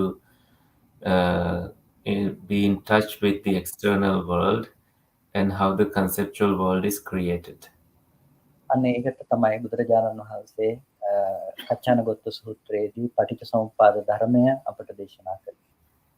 It is for this reason that the Buddha taught the dependent co-arising in the Kaccanagotta Sutta, to understand how the causation theory works. එතකොට අපිට තේරුම් ගන්න පුළුවන්කම තියෙනවා අපි වර්තමාන ජීවිතය බුදු හේතුඵල ධර්මක පැවැත්මක් පමණයි එතනින් එහාට දෙයක් එතන නැහැ කියන එක. So then we need to understand that the present life is the continuation of causes and conditions. There's nothing beyond that. එතකොට අවිද්‍යා පත්‍ය සංඛාරා අවිද්‍යාව නිසා සංස්කාරය උපදිනවා. එතකොට ඒ අවිද්‍යා සංඛාර කියන හේතු දෙක නිසා තමයි විඥානය ප්‍රතිසන්දි වශයෙන් පැමිණෙන්නේ. Because of ignorance, formations come to be, and because of formations, consciousness come to be. So it's because of ignorance and formations consciousness come to be. ඒ ප්‍රතිසන්දි වශයෙන් යම් විඥානයක් හටගත්තා නම් ඒ විඥාණයට අනුව තමයි එතන ඇස කන නාසය දිව ශරීරය ආදී මේ ආයතන ටික සකස් වෙන්නේ නාම රූපේ සකසෙන්නේ. So it is because of rebirth consciousness that these sense bases are created and the mentality and materiality are created. එතකොට අතීත හේතු හැටියට අවිද්‍යාව සහ සංස්කාරය අපට තේරුම් ගන්න පුළුවන් මේ ප්‍රතිසන්දිය පිණිස විඥානයේ බැස ගන්න සිදු වන හේතුව හැටියට. The cause for descending of consciousness for rebirth is ignorance and formations. These two can be identified. වර්තමාන ජීවිතයේ හැටියට අපිට හම්බෙන්නේ කර්ම පහයි විඥාන නාම රූප සලආයතන පස්ස වේදනා. So we only meet with 5 factors: consciousness, mentality and materiality, contact and feelings, and Vedana, right? Vedana, ස්පර්ශ වේදනා Sparsha Vedana, contact and feeling. So these 5 factors as present experience. එතකොට මේ තමයි අපේ වර්තමාන ජීවිතයේ බවට පත් වෙන ටික. මෙතන තමයි අපි සම්පූර්ණම ජීවත් වෙන්නේ. This is our present life and this is where we live at present. එතකොට මෙන්න මේ ටිකේ ඇත්ත දන්නේ නැතිකම නිසා අවිද්‍යාව නිසා අපි මේ ටික අම්මා තාත්තා දුව පුතා වශයෙන් අපිට ලෝකයක් හම්බෙන තැන හැටියට කල්පනා කරනවා. Because we don't see the truth about this, we think that this is the world where we meet with our mother, father and children. එතකොට අපි ඒ දැන් වර්තමාන ජීවත් වෙන ලෝකයේ සම්පූර්ණව අපි උපදෝගෙන තියෙන්නේ අර ටිකේ ඇත්ත නොදන්න කම නිසා ඒකම තමයි වර්තමානයේ කර්ම සකස් කර ගැනීම කියලා කියන්නේ. So the present life where we live is created because we don't see the truth about it, and this is also where we create new karmas. එතකොට අපිට ඒ ලෝකය අපි ජීවත් වෙන ලෝකය නිර්මාණය කරන්න හේතුනේ අවිද්‍යාව සහ වර්තමාන අවිද්‍යාව සහ වර්තමාන සංස්කාරය. So the cause behind creating this life where we live is the present ignorance and present formations. යම් විදිහකින් අඹ බීජයක් නිසා අඹ ගහක් හැදෙනවා. In some ways, because of a mango seed, a mango plant is planted. අඹ ගහේ අඹ ගෙඩි හැදිලා අඹ පරම්පරාවක් හට ගැනීම සිද්ධ වෙනවා. So in that mango tree, mango fruits are born and then a mango lineage is born. එතකොට අපිට අඹ ඇටේ වැයවීම නිසා අඹ ගහ හැදිලා තියෙනකොට ආපහු අර අඹ ඇටේ නැති කරනවා කියන එක කරන්න බෑ. Because of the mango seed, mango tree has been born, and now we can't get rid of the mango seed. හැබැයි අපිට පුළුවන් වර්තමානයේ උපදින ගෙඩි නැති කරලා අනාගතයට අඹ ගෙඩි හැදෙන මේ අඹ පරම්පරාව පවතින එක නැති කරන්න පුළුවන්. So what we can do now is to get rid of the present seeds being born, and then that way we can stop the future rising of more mango seeds. ඒ වගේ අපිට දැන් අතීත හේතු නැති කරන්න බෑ. අතීත අවිද්‍යා සංකාර කියලා අපි උපදින්න හේතු වෙච්ච අතීත දේවල් නැති කරන්න බෑ. හැබැයි අපිට පුළුවන් වර්තමාන ලෝකය හදාගන්න හේතු වෙන අවිද්‍යා සංස්කාර නැති කරන්න. In the same way, we cannot eradicate the past causes, but we can eradicate the present causes. ඒ නිසා අවිද්‍යා නිරෝධා සංඛාර නිරෝධෝ අවිද්‍යා නිරෝධයෙන් වර්තමාන සංස්කාර නිරුද්ධ කරන්න පුළුවන්කම තියෙනවා. Therefore, by experiencing cessation of ignorance, the formations can also be ceased.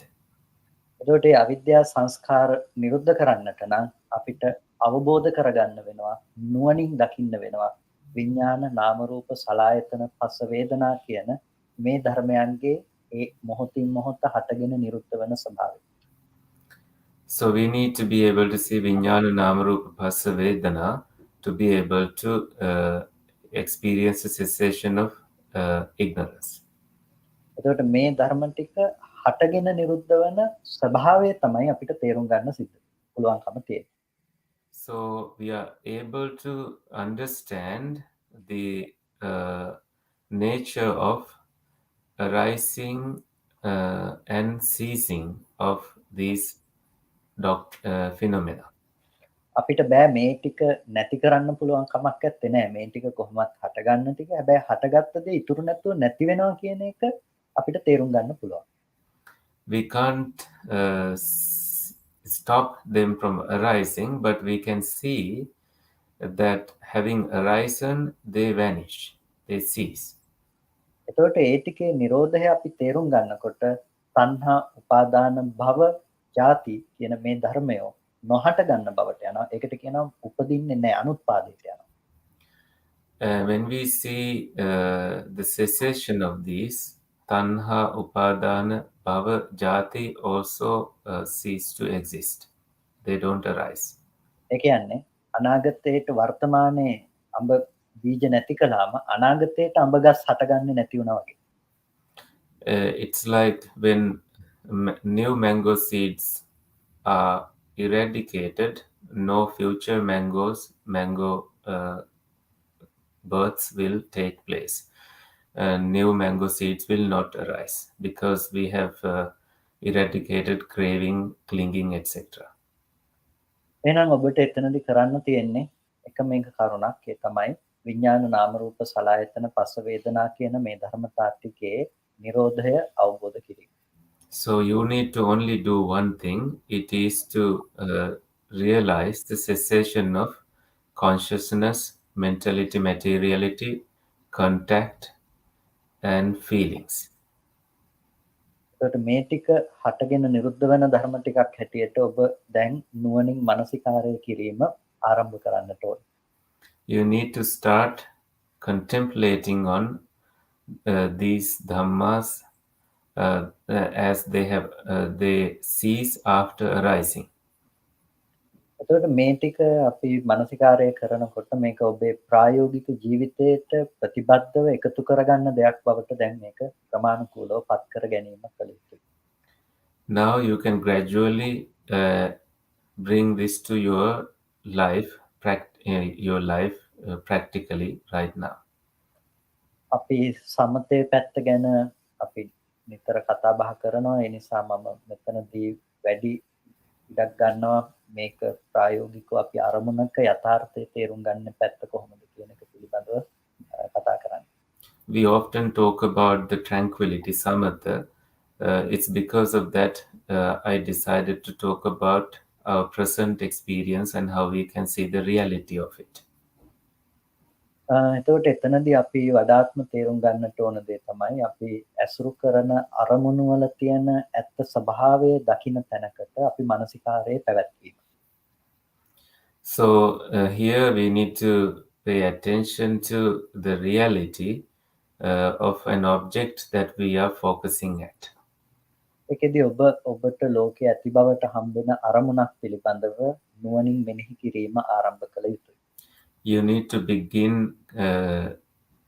reflecting wisely about an object that you are experiencing in the world. එතකොට එතන ඒ අරමුණක් අරගෙන ඒ අරමුණෙහි ඇත්ත පේන විදිහට මානසිකාරය කිරීම සිද්ධ කරනකොට අපිට ඇහැට පේන රූපයක් නම් ඒ රූපය පිළිබඳව දැන් නුවණින් මෙනෙහි කිරීම ආරම්භ කරන්න පුළුවන්. ඒක වර්ණ සටහන් මාත්‍රයක් විතරයි කියන තැන හිතට දැනෙනවා.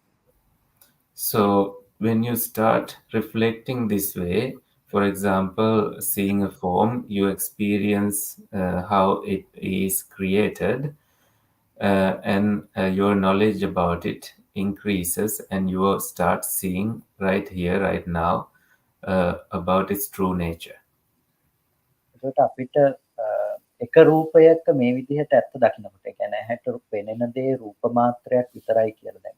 දරුවා කියන තැනක අපිට පේන්නේ නැතිනම් ගෙදර කියන තැනක ඇහැට පේන්නේ අපිට වර්ණ රූප සටහනක් විතරයි කියන තැන අපිට පේනවා නම් ඒක තමයි අපිට පේන හැම රූපයකම ඇත්ත බවට පත් වෙන්නේ.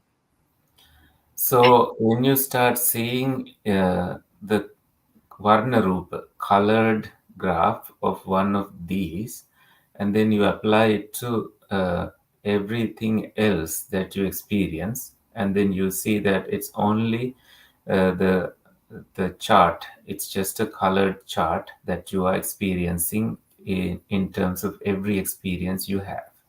ඔබට පුළුවන් නුවණින් ඒ පේන රූපය ගැන මානසිකාරය කරන්න. So you can contemplate on it wisely. මොකද ඔබ ඉන්නේ ඒ රූපය තියනවා එකට වටිනකම් නොවටිනකම් තියනවා කියන තැනක තමයි මනස තියෙන්නේ. දැන් ඒක එසේ නොවන බවට ඔබට විවිධ පැති වලින් පෙන්වා දීම ආරම්භ කරන්න සිද්ධ වෙනවා. Your mind is in a place where you accept that there is a form and that you are experiencing it, but now you are feeding the mind with the reality that it doesn't exist and it has not been there. ඒ නිසා ඔබ මොහොතකට කල්පනා කරලා බලන්න ඔබට දෙයක් පේනකොට ඔබ සතුටටපත් වෙන තැන රූපය නම් ඒක ඇයි අනිත් කෙනෙකුට එසේ නොවන්නේ කියන එක. So now you think when you are seeing something and you feel happy and you think why somebody else may not feel the same way. ඔබට දරුවා පේන තැනක ඔබ දරුවා කියලා හිතනකොට ඇයි ඒ රූපය අනිත් අයට දරුවා නොවන්නේ? So when you look at your child and you see that person as your child, but why then others don't see that that person is their child? එතකොට අපි හැම වෙලාවකදීම අපිට රූපය කියන එක ඇහැට එන්නේ Tamanටත් අනුන්ටත් එක සමාන විදිහකට. So in every situation, form enters into us in the way that we have taken it personally. එතකොට ඒ වර්ණ සටහන කොයිම වෙලාවකවත් දරුවා විදිහට ඇවිල්ලා මම දරුවා කියලා කිව්වේ නැහැ.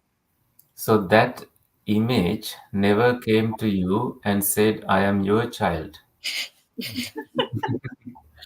ඒ වර්ණ සටහන අනාත්ම ධර්මයක් විදිහට අපිට සම්මුත ආවා.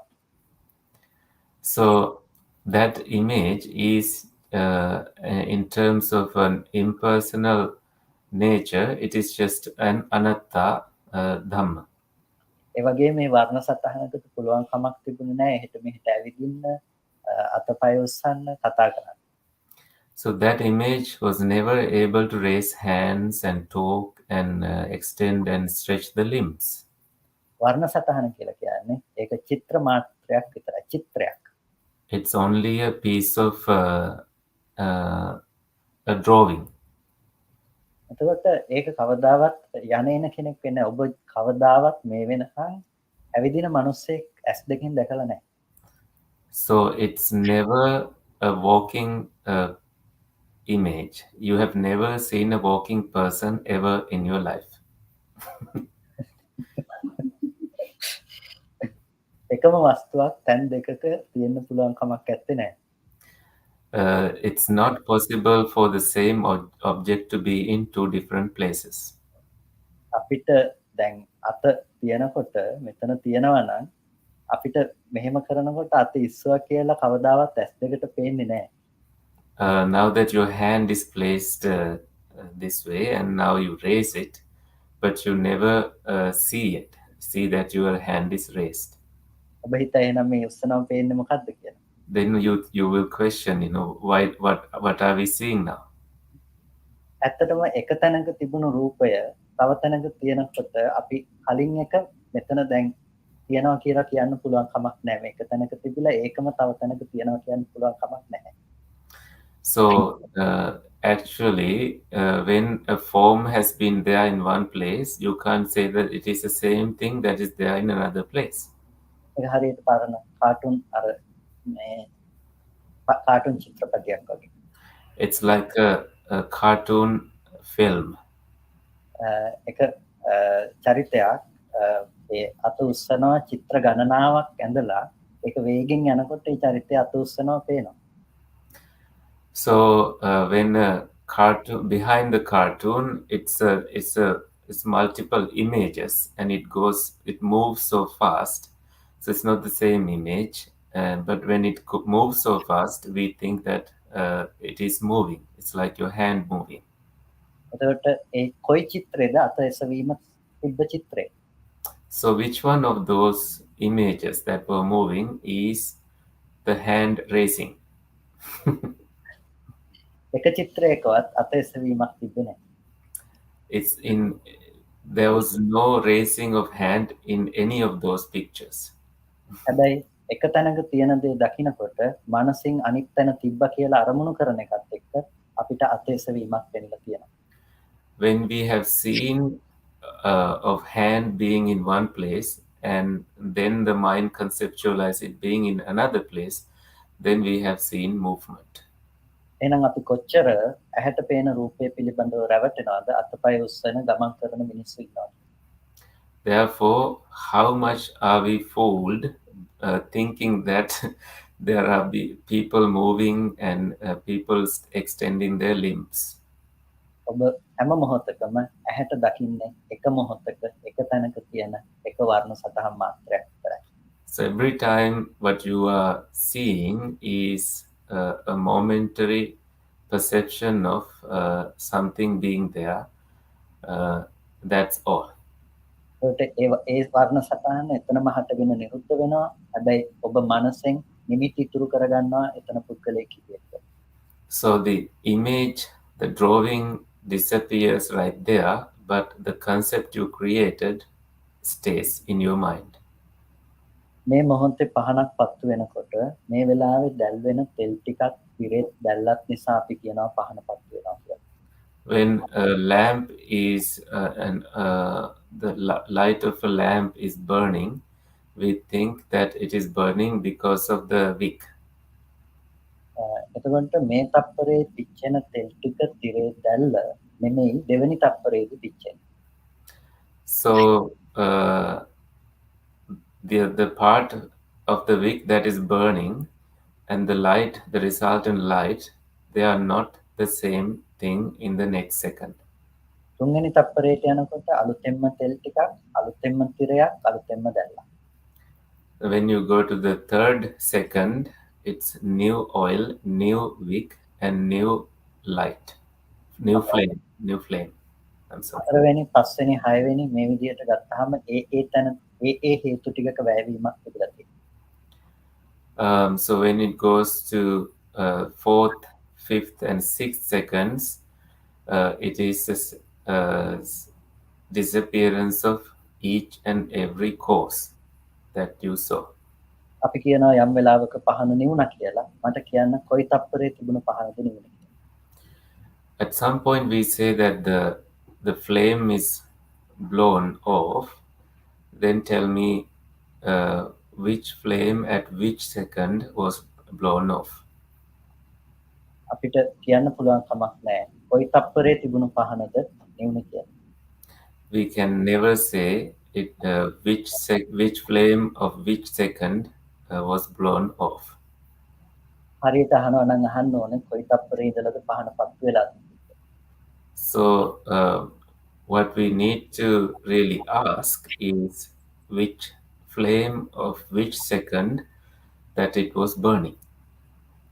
එක මොහොතක හේතු නිසා හටගන්නකොට ඒ මොහොතේ පහන තිබිලා හැබැයි ඒ ටික නෙමෙයි ළඟට පත් වුණේ එතන අලුත් ටික අපිට කොයි වෙලාවකවත් පහනක පත්තු වීමක් හම්බ වෙන්නේ නැහැ.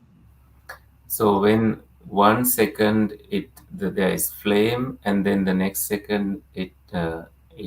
it changes to another situation. So we have never met with the lamp, oil lamp there. ඒ වගේ පත්තු වෙන පහනක් නැත්තම් නිවෙන්න පහනක් කොහෙත්ම තියෙන්න පුළුවන් කමක් නැහැ. In that way, if there was no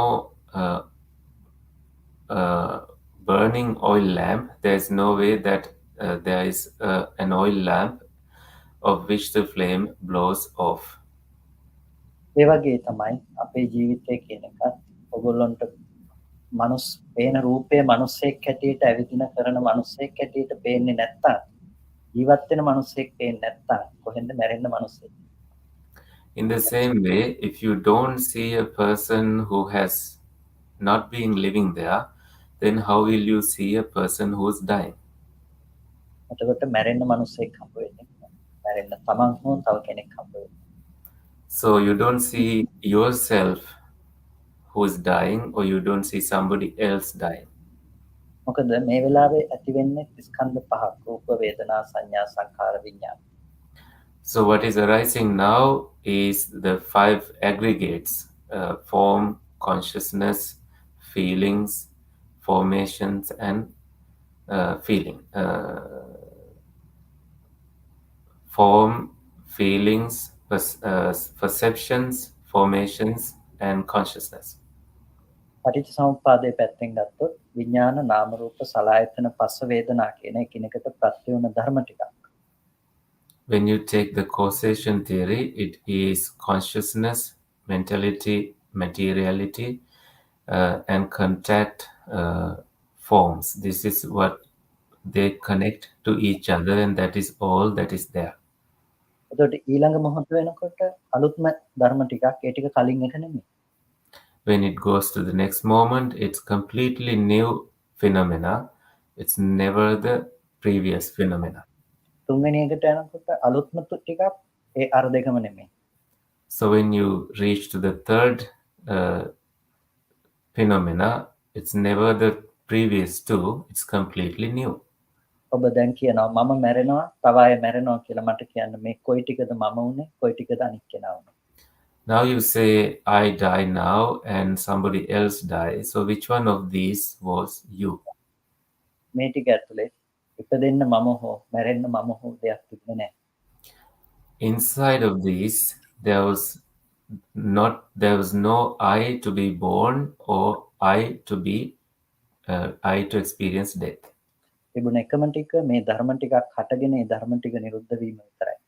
What was there was only these phenomena arising and phenomena ceasing. එතකොට ඇහැට පේන අර රූපය කියන එක ඇතුළත අපි මෙන්න මේ විදිහට ඒක ඇතුළත ගිහිල්ලා ඔය ධර්මතා ටිකක් කියන නුවණ ප්‍රකට වෙනකන් අපි අපේ මානසිකාරයේ පැවැත්වීම කළ යුතුයි. So we need to maintain our attention in such a way that we are able to see how these phenomena arising and how the phenomena are passing away. එතකොට අපි එක තැනකින් පටන් ගත්තට මුළු සමස්ත ලෝකෙම යථාර්ථය එකක් වෙන බව අපිට එතකොට තේරුම් ගන්න පුළුවන්. In that way, although we start from one place, we can see that the whole experience of the world everywhere is the same way. එනිසා ඔය ඇත්ත පේන විදිහට අපි ඇහැට පේන රූපයක් පිළිබඳව හෝ ශබ්ද ගන්ධ රස ස්පර්ශ මේ එකක් පැත්තෙන් අපි මානසිකාරය කරගෙන නැවත නැවත මානසිකාරය කරගෙන ගියත් අපිට පුළුවන් ඔය නුවණ උපදව ගන්න අපේ මනසේ. So in that way, either of a form that you see or some other experience, you only focus on one thing, and then you go on thinking of it and reflecting on it, contemplating the dhammas of it. That way you can see the whole experience of the world using that method. අන්න ඒ නුවණ උපදව ගැනීමෙන් පසු අපිට පුළුවන් මේ උපදවගත්ත නුවණ අපේ ආයතන පරිහරණය කරන හැම මොහොතකටම භාවිත කරන්න. So when that knowledge has been arisen, you can apply that knowledge to every moment that you experience the sense basis. අපි හරියට කණ්ණාඩි දෙක දිහා බලලා අපි කණ්ණාඩි දෙකක් අරගෙන ඇස් දෙකට දාගන්නවා. So we look at a pair of spectacles, and then we take them and then we put them into our eyes. ඒ දෙක දාගත්තට පස්සේ දාගෙන කණ්ණාඩි දෙක දිහා බලන්නේ නැහැ. කණ්ණාඩි දෙක හරහා ලෝකයේ දිහායි අපි බලන්නේ. So after putting them on, you never look at the spectacles, but you look at the world that you are seeing through these spectacles. අන්න ඒ වගේ දැන් මානසිකාරය එක අරමුණක් දිහා බලලා දරුවා හෝ ගෙදර හෝ එක අරමුණක් දිහා බලලා මානසිකාරය පවත්වන්න අපිට පුළුවන්කම තියෙනවා. So in the same way, with attention, you can look at a child or something, and then you can apply and maintain that attention, manasikara, toward every object that you see. එතකොට මේ මානසිකාරය තුල උපදින නුවණ ජීවිතයේ අනික් හැම ආයතනයකටම පොදුව අපිට භාවිත කරන්න පුළුවන්කම තියෙනවා. So the knowledge that arises because of this manasikara, this attention, you can apply it to every experience, every sense base in the world. එනිසා අපි සාමාන්‍යයෙන් භාවිත කරන සමතය අපි භාවිත කරන සිහිය කියන දේට අමතරව අපි ජීවිතේ අපිට ඇති බවට හම්බෙන අරමුණු පිළිබඳව අපි මෙන්න මේ විදිහට මේ දර්ශනය ඔස්සේ මානසිකාරයේ පැවැත්වීම අනිවාර්යයෙන්ම සිද්ධ කළ යුතුයි. So the mindfulness that we have and the tranquility that we have and the attention that we have, the manasikara, we need to apply it into the world that we associate with. ඔබ මේ කියපු කරුණු ටික එකපාර තේරුනේ නැත්නම් නැවත නැවත හරි අහලා ඔබ මේ ගැන මානසිකාරය කරන්න පටන් ගත්තොත් අඩුම තරමේ දවසකට අරමුණු 5ක 10කවත් ඔබට සතියක් දෙකක් යනකොට වෙනසක් තේරුම් ගන්න පුළුවන්. If you at least see 5 things this way, and in several days you will be able to reach the truth to some level. There's no other way of seeing this. ඔබ වෙනද තරහ යන කෙනෙක් නම් ඔබට දැන් තරහ යනකොටම මතක් වෙනකොට මම තරහ ගන්න තව කෙනෙක් ගැන නෙමෙයි මගේම හිත ගැන කියලා අර තරහ පවත්ව ගන්න බැරි. If you are a person who is getting angry, then you realize that you are getting angry of your own mind. It's not about that person. Then you can stop that anger. එතකොට අපිට කෙනෙක් ඉන්නවා ඉන්න කෙනා ගැන මෛත්‍රිය වඩලා තරහ යටපත් කරනවට වඩා මේක තරහ උපදින තැන නැති කිරීමක් මෙතනදී සිද්ධ වෙනවා. So instead of looking at a person and then radiating loving kindness toward them, you can eradicate where the anger arises, and that way anger disappears. ඒ වගේම ඔබ බොහොම කැමැත්තෙන් කල්පනා කරනකොට නැත්නම් අපි දරුවට ආදරේ අම්මට ආදරේ කියන තැනක ඔබට මෙනෙහි වෙනකොට ඔබ ආදරය කරන්නේ ඔබ බැඳෙන්නේ ඔබේම මනසට විසක කවදාවත් එළිය තියෙන දෙයකට නෙමෙයි කියලා ඔබට ඒක ටිකෙන් ටික දුරස් කරගන්න පුළුවන්කම තියෙනවා. So you can create a gap and then create a distance, thinking that what you are loving is not a person, and you are able to make this gap wider and able to distance yourself and stay on the side of the truth with this realization gradually. එනිසා මේ මානසිකාරය ඔබ නැවත නැවත ඔබේ ජීවිතයට පුරුදු කරන දෙයක් බවට අනිවාර්යයෙන්ම පත් කරගන්න. Therefore, make it a habit, definitely, that you keep this kind of manasikara attention in your life.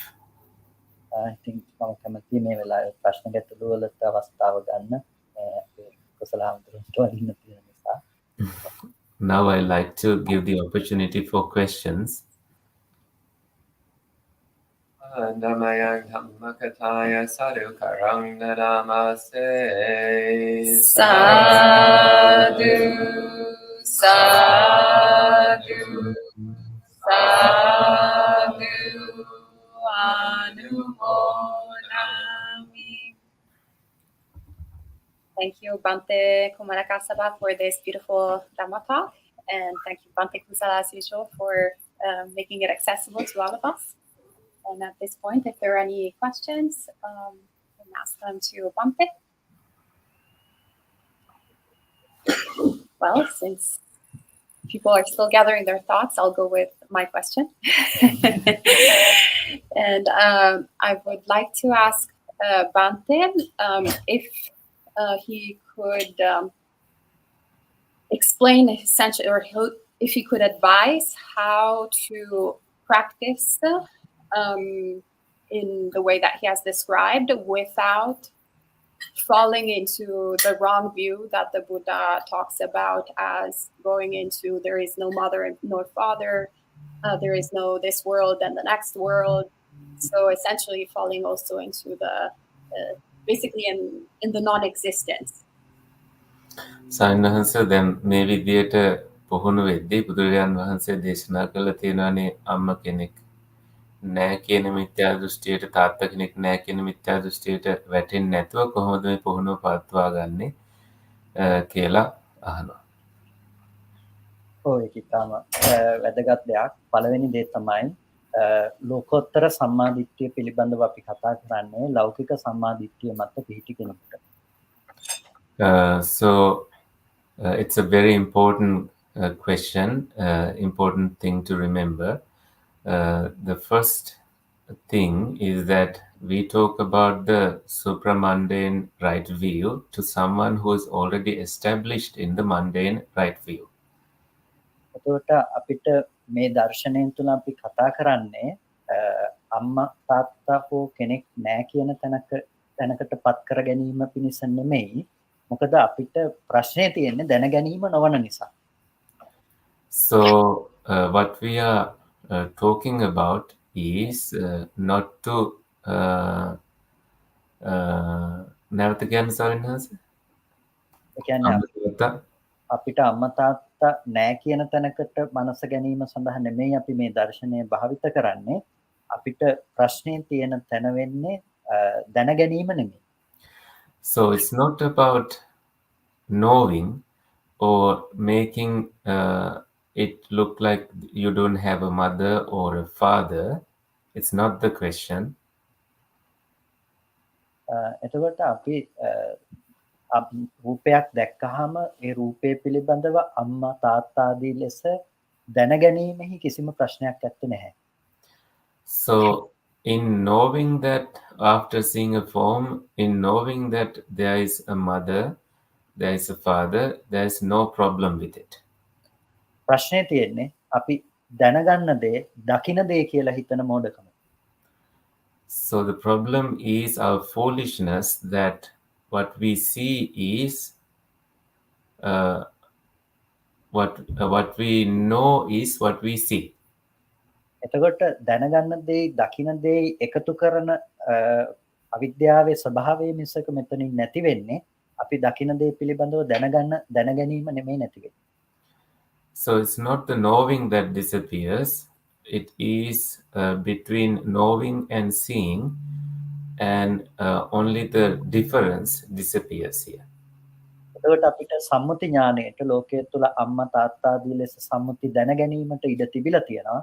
ඒ වගේම රූපය දිරනකොට අම්මා දිරනවා කියලා අම්මා ලෙඩ වෙනවා කියලා දුක් වෙන්න හේතුව නැති වෙලා තියෙනවා.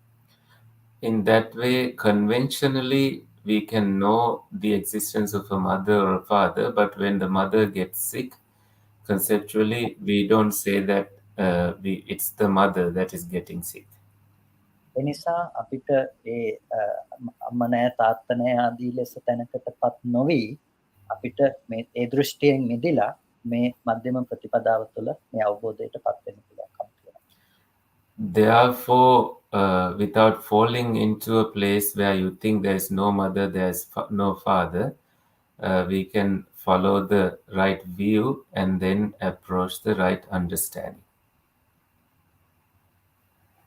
Thank you. I also have a question. So first off, you picked one of my favorite suttas to talk about, Kaccanagotta Sutta. කච්චානගොත්ත සූත්‍රය කියන්නේ බන්ති සුද්දාස්ව ස්වාමීන් වහන්සේගේ කැමැතිම සූත්‍රයක් සාකච්ඡා කරන්න. Actually, I would love to talk for another 2 or 3 hours just on this sutta. දෙක තුනක් වුණත් කතා කරන්න කැමැති මේ සූත්‍රය අරගෙන. But for now, I'd like to hear your thoughts on the phrase "dukkhameva upajjamanam upajjati, dukkham nirujjamanam niruddhati." It's just dukkha that arises and dukkha that ceases. එතකොට දුක්ඛමේව උපජ්ජමානං උපජ්ජති දුක්ඛමේව නිරුජ්ජමාන නිරුජ්ජති කියන මේ පාඩය අරගෙන ඒක දුකයි උපදිද්දී උපදින්නේ දුකයි නැති වෙද්දී නිරුද්ධ වන්නේ කියන මේ පාඩය ගැන සූත්‍රයෙන් අරගෙන සාකච්ඡා කරන්න කැමතියි. දුකම හට ගන්නවා දුකම නිරුද්ධ වෙනවා කියන එක පිළිබඳව ඇත්තටම තව පැය දෙක තුනක් වුණත් කතා කරන්න පුළුවන්. Arising of the dukkha arising and dukkha disappearing. This can definitely take 2 hours to discuss.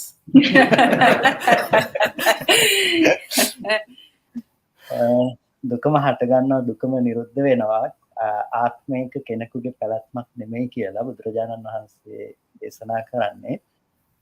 හේතු නිසා හටගන්න ධර්මයේ හේතු නැති වෙනකොට නැති වෙනවා කියන මේ ස්වභාවය. So when the Buddha talks about it is dukkha arising and it is the dukkha disappearing and connecting it with the self, it is where the Buddha talks about නැවත කියන සයින්ස් මොකද ස්වභාවයද? හටගෙන නිරුද්ධ වෙන ස්වභාවය සංකත ස්වභාවය. Something arising and something disappearing. It's the nature of sankata formations. එතකොට මෙතනදී දුක්ඛ කියලා කියන්නේ දුක්ඛ වේදනාව නෙමෙයි. So here when it talks about dukkha, it's not about dukkha vedana, feeling of dukkha. මෙතනදී අපි දුක්ඛ කියන වචනයෙන් වේදනාත්මක දෙයක් පිළිබඳව පමණක් කල්පනා නොකළ යුතුයි. So here when we talk about dukkha, we should not associate with the painful experience. මෙතනදී අපි තේරුම් ගන්නට ඕනේ සැප වේදනාව කියන තැනත් දුක් වේදනාව කියන තැනත් උපේක්ෂා වේදනාව කියන තැනත් උපදින දුක්ඛ ලක්ෂණය පිළිබඳවයි බුදුරජාණන් වහන්සේ දේශනා කළේ. We need to look at the dukkha characteristic that it connects with the sukha, the pleasant feelings, painful feelings, and neither painful nor pleasant feeling. The dukkha characteristic of these feelings.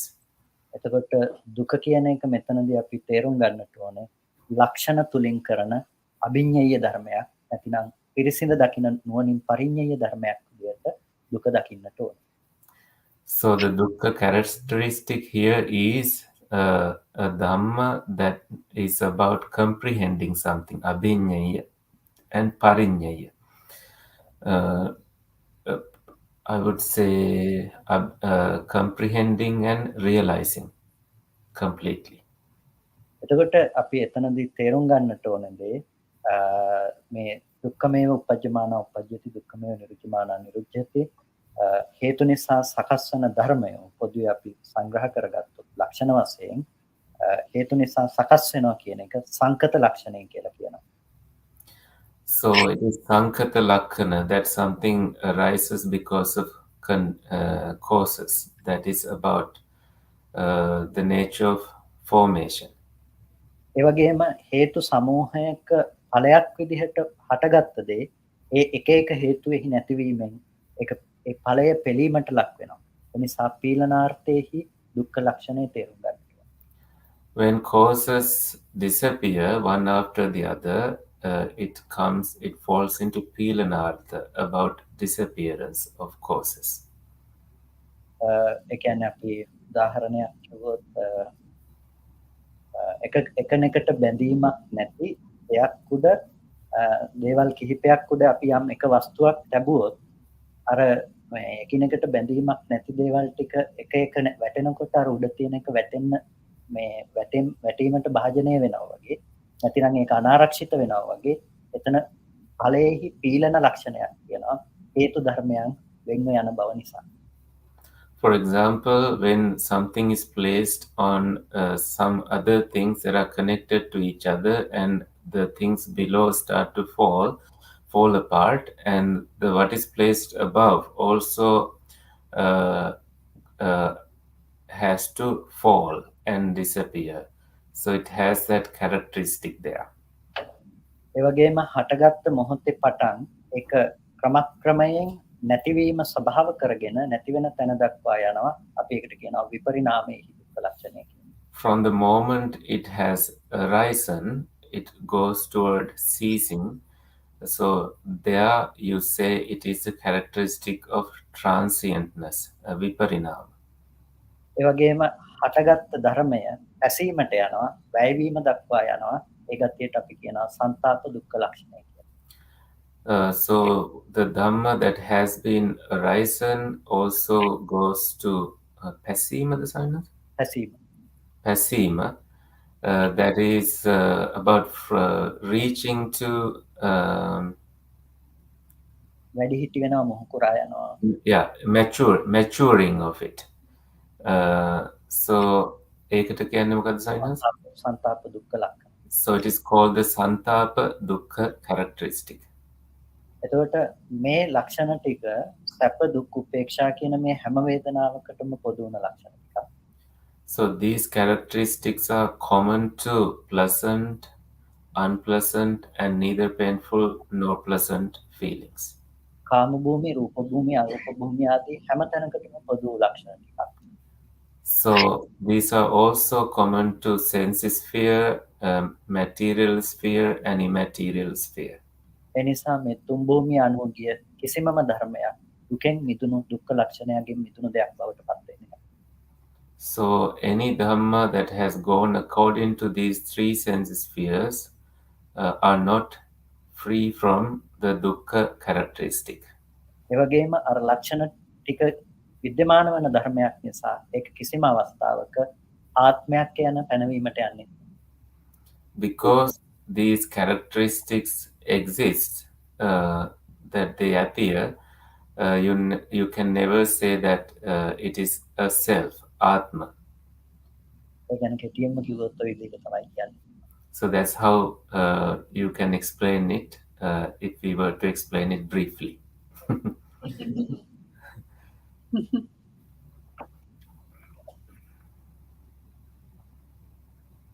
Okay. Anything else? Yes.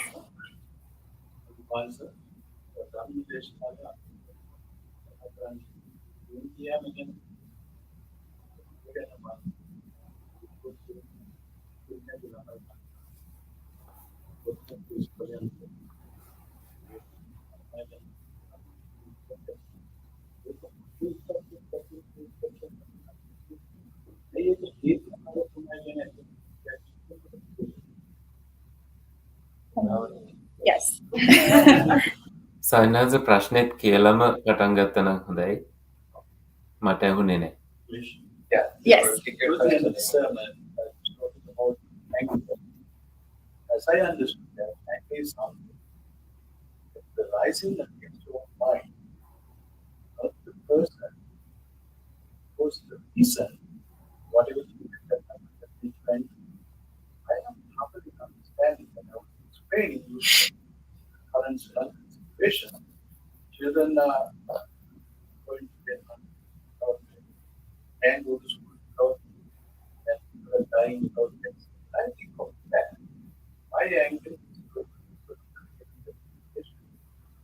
I'm asking, how can it be the anger find what right?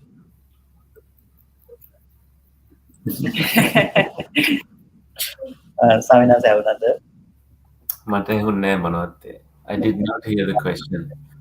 ස්වාමීනාස ප්‍රශ්නේ උනේ මේ දැන් යම් දෙයකින් අපි 50ත් එක්කම තරහ ගන්නවා කියලා කිව්වහම ඒක කොහොමද වෙන්නේ කියන එක ගැන. ඒකට දැන් උදාහරණයක් ඇටියට දැන් ලංකාවේ තත්ත්වය පිළිබඳව කල්පනා කරාම ළමයින්ට ඉස්කෝලේ යන්න විදියක් නැහැ හරියට ඒ ප්‍රශ්න තියෙනවා. ඒකට දැන් මේ දේවල් ගැන කල්පනා කරලා තරහක් උපදිනකොට ඒක කොහොමද තමන්ගේ මනසත් එක්කම තරහ ඇති කර ගැනීමක් වෙන්නේ කියන ප්‍රශ්නයක් හරිද?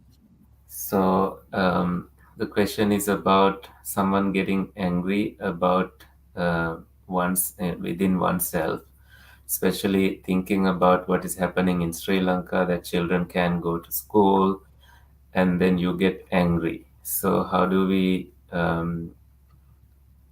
explain this situation? එතකොට මම හිතට මෙහෙම කියන්නම්කෝ දැන් කරුණු කීපයකින්ම පළවෙනි එක අපි ලංකාව ගැන කල්පනා කරනවා. ලංකාව තියෙන්නේ කොහෙද? So the first thing is we think about Sri Lanka. So where is Sri Lanka? මහත්ය දන්න ලංකාව මහත්යගේ ඇති කරගත්ත මානසික අත්දැකීමක් පිළිබඳව තමයි කල්පනා කරන්නේ. ඒ ලංකාවේ ඉන්න ළමයි කියන එක ගැන මහත්ය ඇති කරගත්ත සංඛාර නිමිත්තක් පිළිබඳවම තමයි දැන් මේ ළමයි ජීවත් වෙන්නේ මහත්යගේ සංඛාර නිමිත්ත පිළිබඳව. ලංකාවේ තත්ත්වය මහත්යගේ සංඛාර නිමිත්ත පිළිබඳව. So Sri Lanka and the school children and their situation, all these are Sankara Nimittas formed in your own mind. It's unique to you. එතකොට මහත්ය ඒ විදිහේ තත්ත්වයක් මත තියෙන ලංකාව කියලා යමක් හිතනවා නම් ඒ ලංකාව ඇත්තටම තියෙන්නේ මහත්යට සාපේක්ෂ ලෝකෙ. So if you think it is a Sri Lanka of those conditions, it only exists in your world. Nowhere else it exists. දැන් මට කියන්න මහත්ය තරහ අරගෙන තියෙන්නේ ලංකාව ගැන හිතනවා කියලා මහත්යම හිතාගත්ත නිමිත්තක් පිළිබඳව. So now you tell me you are getting angry. You think that you are getting angry about Sri Lanka, but you are actually getting angry about the concept that you created about Sri Lanka in you. එතකොට මම ඒකම තව පැත්තකින් මම කියන්නම්. එතකොට මහත්තයා යම් වෙලාවක දැන් රූප නිමිත්තක් මතක් කරගෙන ලංකාව කියලා හෝ ළමයි කියලා හෝ ඒ විදිහ නිමිත්තක් සිහිපත් කරගන්නවා. ඒකෙදි රූපේ වෙන්නේ මොකද්ද? ඒ යම් රූපයක් ගැන මතක් කරගන්නවා නම් ඒ නිමිත්තට කියනවා රූපස්කන්ධය කියලා. රූපේ. එතකොට එහෙනම් I will I will explain it on another way. You think of Sri Lanka in terms of forms, and it belongs to form aggregate, Rupa Skandha. එතකොට මහත්තයාට දැන් ඒ තියෙන රූපස්කන්ධය තියෙන්නේ මහත්තයා දැකපු ශබ්දයක් අහපු ශබ්දයක් තුලින් හරි අහපු මේ දැකපු රූපයක් තුලින් හරි. So that form aggregate exists in a place where you heard the sound or some in a form that you saw. එතකොට ඒක දැකපු ඇහත් අහපු කනත් ඒකත් රූපස්කන්ධය. So the eye, the flesh eye that you saw, and the flesh ear that you used to hear it are also form aggregate. එතකොට ඒ ගැන යම් වේදනාවක් ඇති වුණා නම් ඒක වේදනා ස්කන්ධය.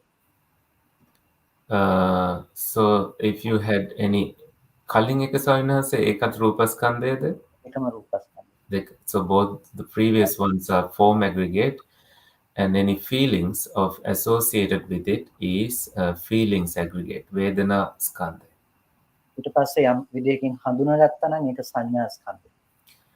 If you identified it in certain way, so it is about perception aggregate.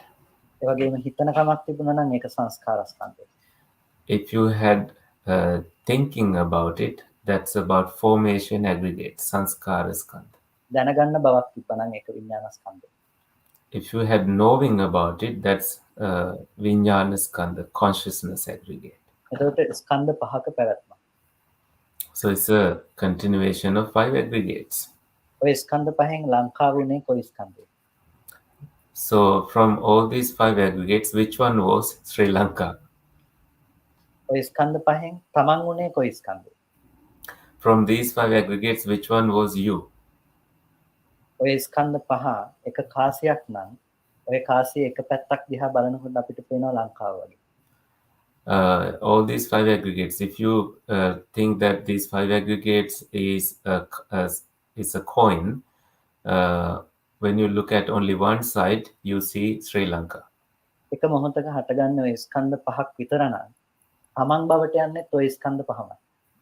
So if only all these 5 aggregates arise in one moment, it's only those 5 aggregates that becomes you.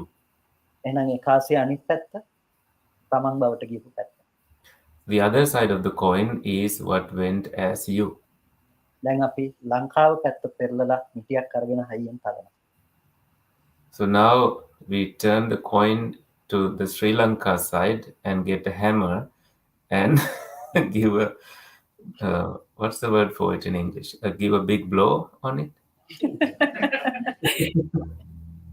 එතකොට තමන් කියන පැත්ත නිකම්ම තැරිලා. So naturally the side that is you also is hammered. එතකොට අපි තරහ අරන් තියන්නේ තමන් ගැනම තමයි.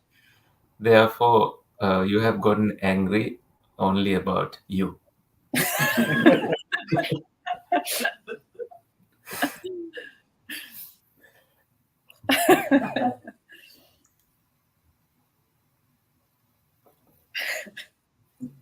Thank you.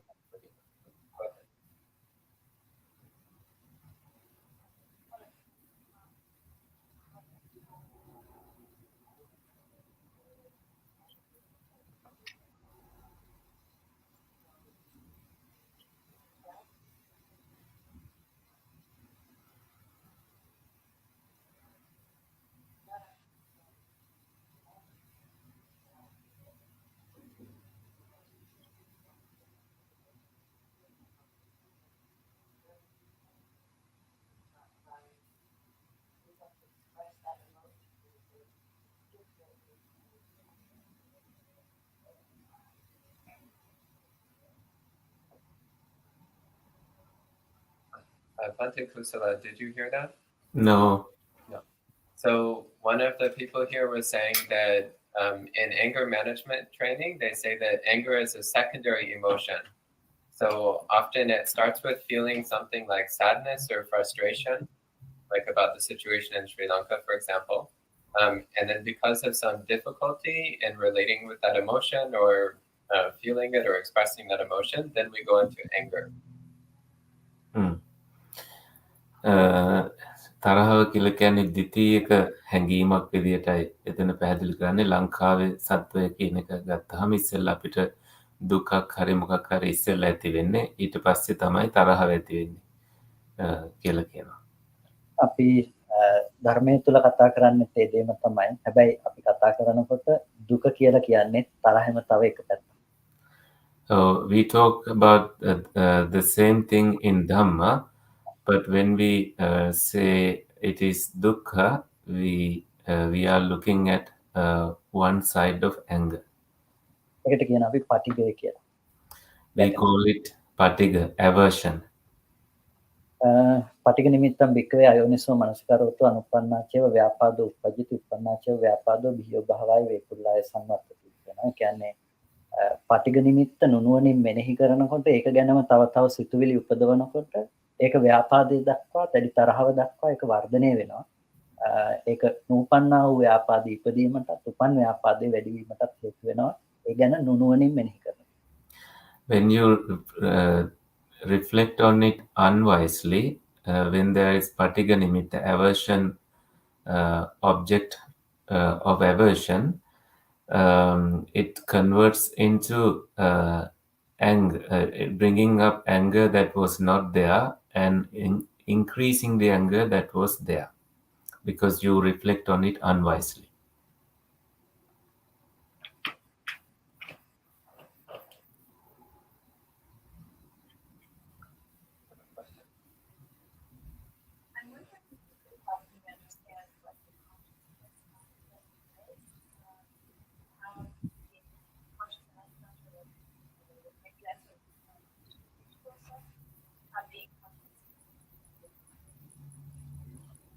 So this person is asking, what is the consciousness aggregate and what's the difference between being conscious and being mindful?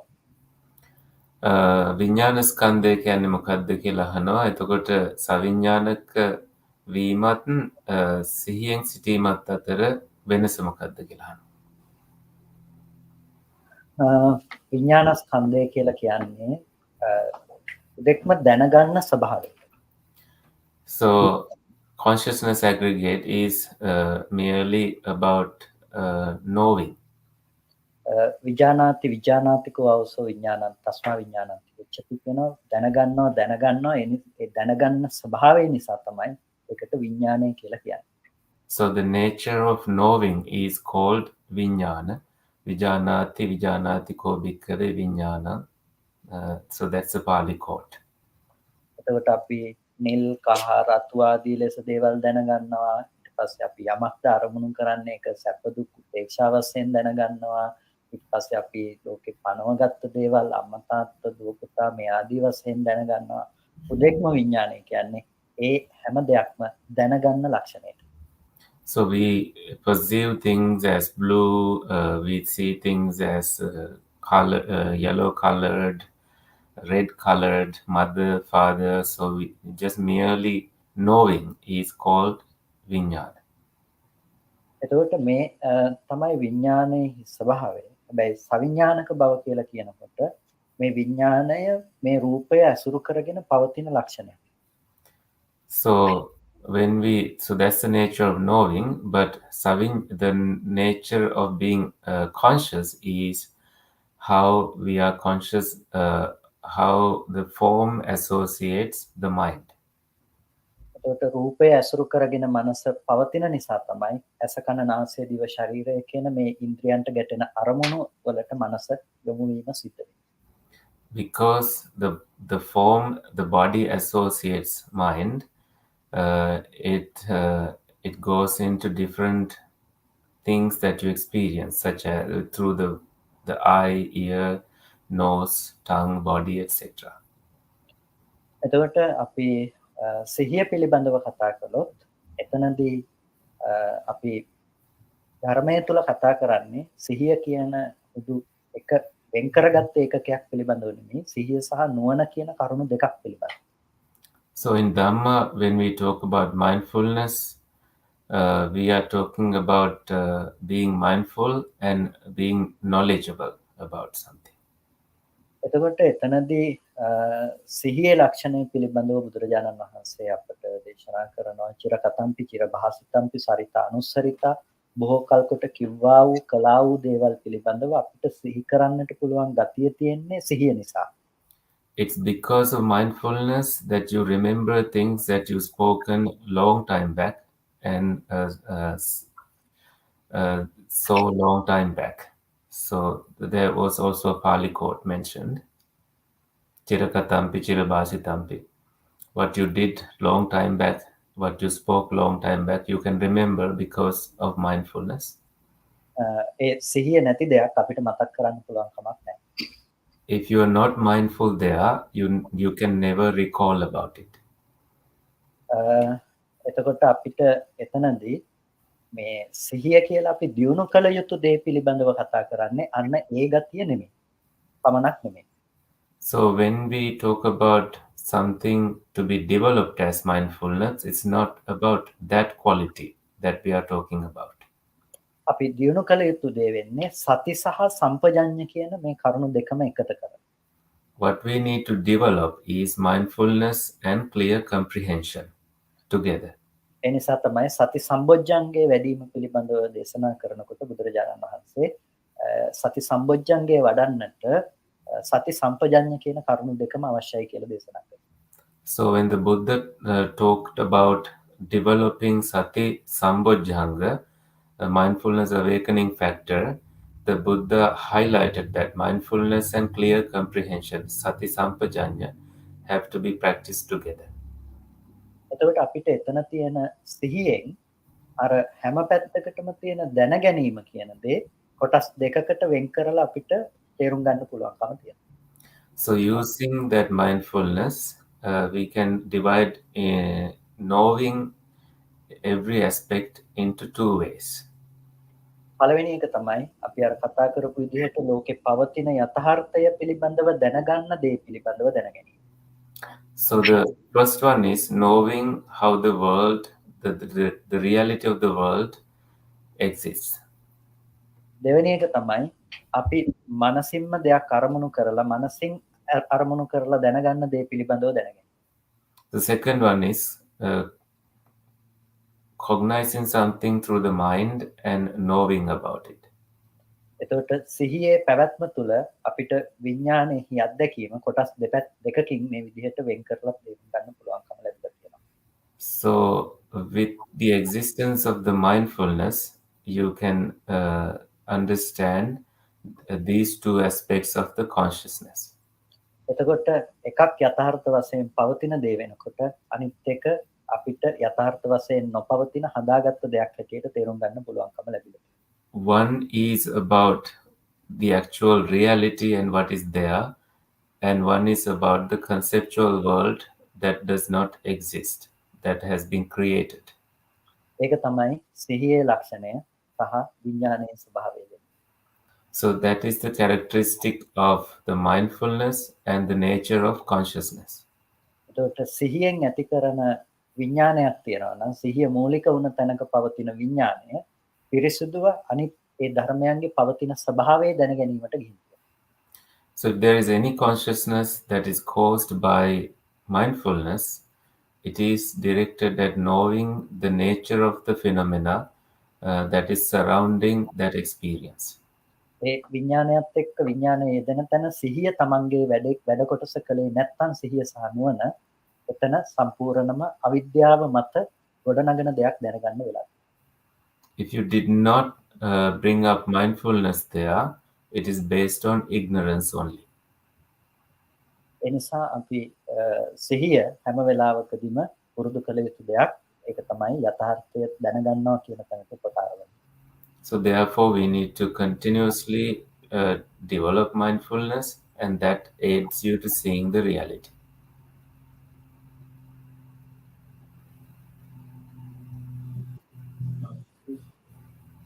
use example of the Our friend here is asking Bante if he can give us an example of being mindful. සිහියෙන් සිටීමට උදාහරණයක් දෙන්න පුළුවන්ද කියලා කියනවා සම්මාස. සිහියටද සිහියෙන් සිටීමට. එහෙම. සිහිය කියන එකට තියෙන උදාහරණයක්. අපි කිව්වොත් එක මේ ආමඳුරු කෙනෙක් අවුරුදු 12ක් ගුරුහාමුදුරුවෝ ළඟ ඉගෙනගෙන පිටකේ ඉගෙනගෙන ටිකක් තනියෙන් හුදකලාව ඉන්න හිතලා ගුරුහාමුදුරුවෝ ළඟට එනවා අවසර ගන්න එක රාත්‍රියක. So one monk stays බුදුහාමුදුරු ළඟද අවුරුදු 12ක් ඉන්නේ සර්? වෙන හාමුදුරුවෝ. So එන්නේ බුදුහාමුදුරු ළඟටනේ? ලංකාවේ වෙච්ච කතාවක්. ලොකු හාමුදුරු කෙනෙක් ඉන්නවා. ගුරුහාමුදුරුවන්ගේ ශිෂ්‍යයා අවුරුදු 12ක් ඉගෙනගෙන හුදකලාව යන්න හිතලා ගුරුවරයා අතහැරලා යන්න හිතලා එනවා ගුරුහාමුදුරුවෝ ළඟට අවසර ගැනීම සඳහා. So this monk trains with his teacher for 12 years, and now he desires to practice in seclusion, and he goes to his teacher to ask for permission. එතකොට මේ ගුරුවරයා හොඳයි කියලා ඒකට අවසර දීලා අපහු යන්න යනකොට අහනවා ඔබ ඇතුළට එනකොට කුඩේ තිබ්බ සෙරෙප්පු දෙකට වම් පතින් දකුණු පතින්. So at that point, the teacher gives him permission, and as the student was ready to leave, he asked, did you put your umbrella on the left side of your slippers or on the right side of your slippers? ශිෂ්‍යයා කියනවා මට ඒක මතක නැහැ කියලා. And then the student says, I don't remember it. ඊට පස්සේ කියනවා තව අවුරුදු 12ක් කෙනා ඉගෙන ගන්න. And then the teacher says, okay, you have to stay 12 more years. එතකොට සිහිය ගැන කතා කළොත් සිහිය කියලා කියන්නේ අපි කරන කියන හැම දෙයක් පිළිබඳවම අපිට මතක තබා ගන්න සිහි කරන්න පුළුවන් ගැතියට තමයි සිහිය කියලා කියන්නේ. So then mindfulness is something that is about knowing everything that you do mindfully, so you don't skip anything. එතකොට ඒ සිහිය විතරක් වැදගත් වෙන්නේ නැහැ. එතන නුවණ ප්‍රඥාව යෙදුන්නේ නැති වෙනවා. So that mindfulness alone is not helpful unless there is wisdom and clear comprehension there. ඒ නිසා අපිට යනවා එනවා මේ අපි කරනවා කියන තැනදී නිතරම තියෙන පුද්ගලයෙක් කියන සංඥාව. මම යනවා මම කරනවා මම මේ බලනවා මේ දේ තමයි. Therefore, in our experience as someone going, someone walking, there is always a person there. එතකොට දැන් අපි යම් වෙලාවක නුවණ පවත්වන්න උත්සාහවත් වෙනවා නම් සිහියත් එක්ක මේ පුද්ගලයෙක් යනවා නෙමෙයි. අපි ඇවිදිනකොට අපි මේ පුද්ගලයෙක් යනවා නෙමෙයි කියලා මේ නාම රූප ධර්මයන්ගේ ක්‍රියාකාරීත්වය පිළිබඳව සිහිය පවත්වන්න උත්සාහවත් වෙනවා නම් ඒක තමයි නිවැරදිව පවත්වන සිහිය. So the right mindfulness, the mindfulness that is right and that should be maintained is that it is the mentality and materiality. Nama Rupa that is moving. It's not a person moving. So you apply the Dhamma knowledge in that kind of mindfulness practice. එතකොට ඒක තමයි අපි උදෙක්ම සිහිය සහ නුවණ පුරුදු කරනවා කියන එකෙන් අදහස් කරන්නේ. So that is what is meant by practicing mindfulness and comprehension, knowledge about it.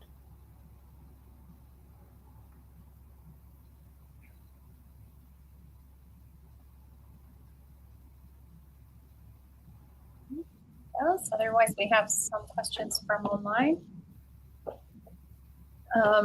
Richard is asking, what are the prior specific conditions that would need to be in place to the extinguishment of the arising of the defilements, and how will those conditions need to be maintained?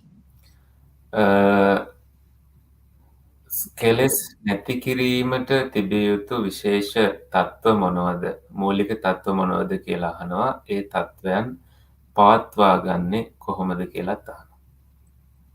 කෙලෙස් නැති කිරීමට නේද? එහෙමයි. අපිට කෙලෙස් ඇති වෙන තැන් පිළිබඳව තේරුම් ගැනීම තමයි කළ යුතු වෙන්නේ. What we need to do is to understand where the defilements arise. මට මේකට උත්තර දෙන්න පුළුවන් ඉතින් ඇති සෑහෙන ගණනකින්. There are many sides that I can respond to this question. මම සරලව කියන්නම් යෝනිසෝ මනසිකාරය පවත්වන්න. එතනින් පටන් ගත්තාම හරි කියලා. So I will simply say practice yoniso manasikara, wise attention. That will be my response. එතකොට නූපන් අකුසල් නූපදින විදිහට, උපන් අකුසල් දුරු වෙන විදිහට, නූපන් කුසල් උපදින විදිහට, උපන් කුසල් දියුණු වෙන විදිහට නිරන්තරයෙන් පවත්වන මානසිකාරයක් පවත්වන්නට උත්සාහවත් වෙන්න.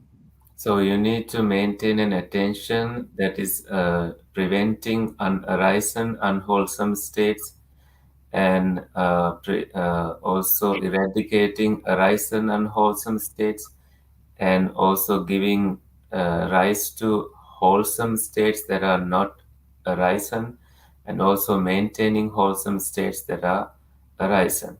So maintaining that kind of attention, manasikara, will be conducive to eradicating of defilements. එතකොට ඒ සඳහා අපිට සමතය භාවිත කරන්න පුළුවන් තියෙන ඒවා යට කරන්න යටපත් කරන්න හරියට හුලම්පුරු බැලුම් බෝලයක් වතුර යට උපාගෙන. So we can apply tranquility meditation samatha to I would say temporarily eradicate what is there. It's like a balloon in water. ඊට පස්සේ අපිට පුළුවන් විපස්සනාව පැත්තෙන් පුරුදු කරන්න. ඒක කෙලෙස් නූපදින තත්ත්වයට අපේ මනස පත් කර ගැනීම සඳහා අපි ඔය මේ දැන් කතා කළ විදිහට දර්ශනයේ පැත්තෙන් අපිට විපස්සනා නුවණ දියුණු කරන්න පුළුවන්. So then we can cultivate the insight knowledge, just like we discussed earlier, to cultivate insight in such a way that defilements do not arise. එතකොට අපිට සමතේ උපකාර වෙනවා විපස්සනාවට. විපස්සනාව තුළ කෙලෙස් හිඳීම සිද්ධ වෙනවා. මේ විදිහට කෙලෙස් නූපදින තත්ත්වයට පත් කරන්න පුළුවන්කම. So the tranquility samatha helps for insight vipassana, and in vipassana you can eradicate defilements, extinguish the arising of the defilements. ඒ නිසා බුදුරජාණන් වහන්සේ මුළු සූත්‍ර පිටකයේ පුරාවටම විවිධ පරයයන්ගෙන් කෙලෙස් නැති කරන ආකාරය අපිට දේශනා කළා තියෙනවා. ඒ හැම පරයයක්ම කියන්න පුළුවන්. So we can take the whole Tipitaka, the three canons, three baskets, the Buddhist canon, and there you find numerous methods taught by the Buddha, and we can say all of them as ways to extinguish the arising of the defilements. Thank you, Bhante. And we have Aya Brahmavara who is watching, and Aya Brahmavara Bhikkhuni has a question. Please, can Bhante speak about the illusion of self and how to overcome this powerful and compelling distortion of reality? Deep gratitude for this Dhamma. මේ ධර්ම දේශනාවට බොහෝම කෘතවේදීව අය බ්‍රහ්මවර භික්ෂුණීන් වහන්සේ ප්‍රශ්නයක් අහනවා. ආත්ම මායාව, ආත්ම කියන මායාව, මෝහය ගැනත්, එතකොට මේ බලවත් යථාර්ථය වහලා දාන මේ ස්වභාවය ගැන මේන් මිදෙන්නේ කොහොමද කියලාත් කතා කරන්න පුළුවන්ද කියලා. ඔව් ඇත්තටම මේ ආත්ම මායාව පිළිබඳව නැතිනම් ආත්ම සංඥාව උපදින විදිහ පිළිබඳව අපි ඊයේ රාත්‍රී දේශනාවේදී ප්‍රධාන වශයෙන් කතා කළා. We discussed about this in our last night's discussion. එතකොට ආත්ම සංඥාවක් අපිට උපදිනකොට ඒක උපදින්නේ යම් විදිහකින් අපි ඇහැට රූපයක් ගැටුණාම ඒ රූපය බාහිර පවතින දේ හැටියට මනසින් කල්පනා කරනවා නම් ඒ රූපය තියෙන තැනක රූපය විඳින මම මේ පැත්තෙන් හම්බ වෙනවා. So when we see a form through the eyes, we not only see an external form, we are also met with someone experiencing it inside internally. එතකොට අපිට ඊළඟට ශබ්දයක් ඇහෙනකොට ඒ ශබ්දයේ බාහිර තියෙන දේ හැටියට අපිට හම්බෙනකොට ශබ්දය අහන කෙනාව මේ පැත්තේ අපිට හම්බ වෙනවා. When you hear a sound, as you hear the sound, you also meet with the person hearing the sound internally.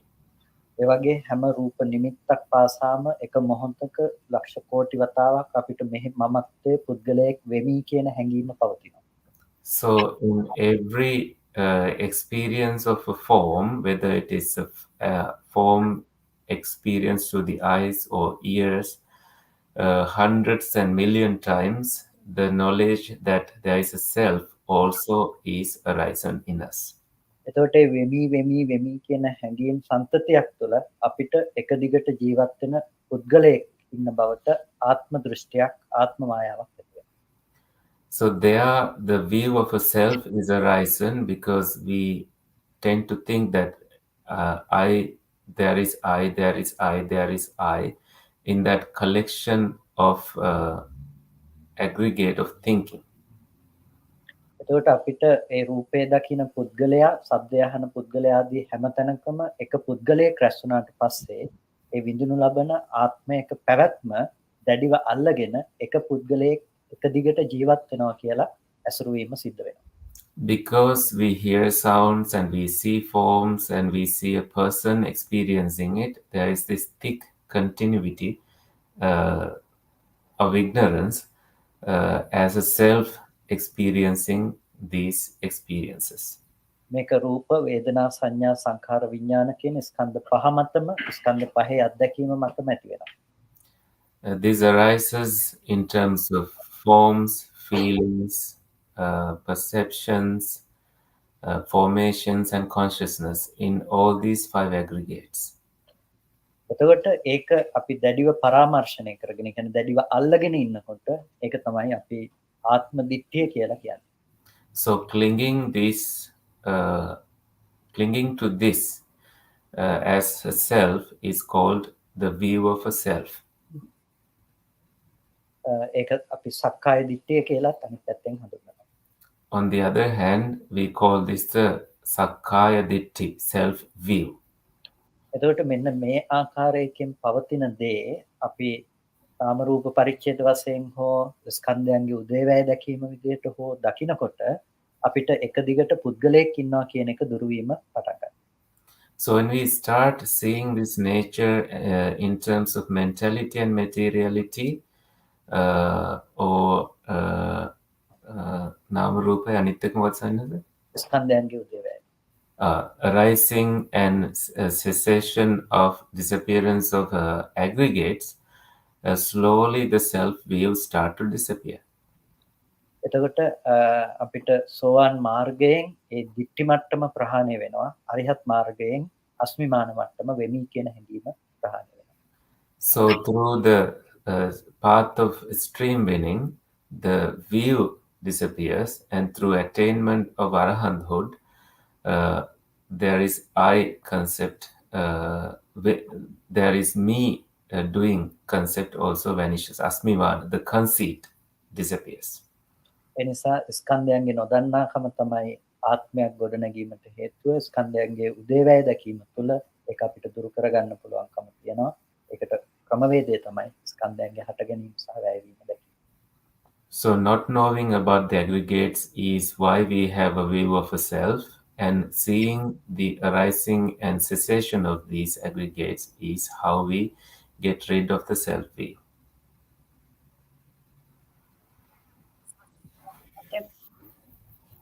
And we also have another question from online. So we can't love anyone on this world. Please ask from Pero. So ලෝකේ කාටවත් ආදරය කරන්න බැරිද එහෙනම් සවින්හන්සකින් අහන්න කියලා තියෙනවා. ආදරය කරනවා කියලා කාසිය එක පැත්තකට ආදරය කරන්න පුළුවන්. You can love, but only to one side of the coin.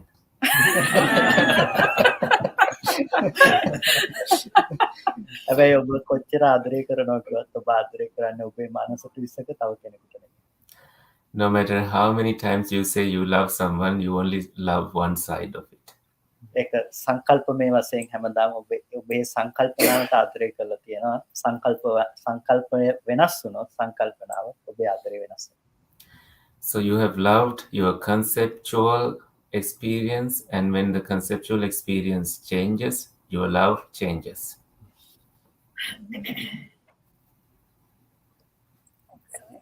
Something. Yes, Elliot? So when we One more. We'll go Elliot first. so when you say that everything arises and perishes each moment, is that kind of saying that everything is a continuous state of change, or can you literally see that everything falls away and then everything re-arises? If that question came through clearly. Bhante Kusala. I'm not sure if I understood him well enough. Can someone repeat it for me? Can you say it more loudly? You're Sure. actually just as close to the Sure, microphone sure. as I am. So when we say that everything arises and perishes each moment, are we saying that everything is in a constant state of change, or that literally form, the universe perishes and then the perceptions re-arise each moment? I'm not sure if that distinction comes through clear or not. I could always drop the question. අපි හැම දෙයක්ම වෙනස් වෙනවා කියලා කියද්දී ඒකේ අර නිතරම වෙනස් වීම ගැනද කියන්නේ නැත්නම් දේවල් ඇති වෙලා නැති වෙලා යන එක ගැනද අපි කියන්නේ කියලා. අපි කතා කරන්නේ තියෙන දෙයක නැති වෙන බව නෙමෙයි, තියෙන බව උපදුනේ කොහොමද? ඒ දේ නැති වෙන්නේ කොහොමද? What we are talking about is not about something being there and disappearance of it, but how the idea that there is something came about and how that can be eradicated. And in the back? Yes, I will ask the question about English and Sinhala. First in English, others can. So in reality, everything momentarily rises. That's the reality.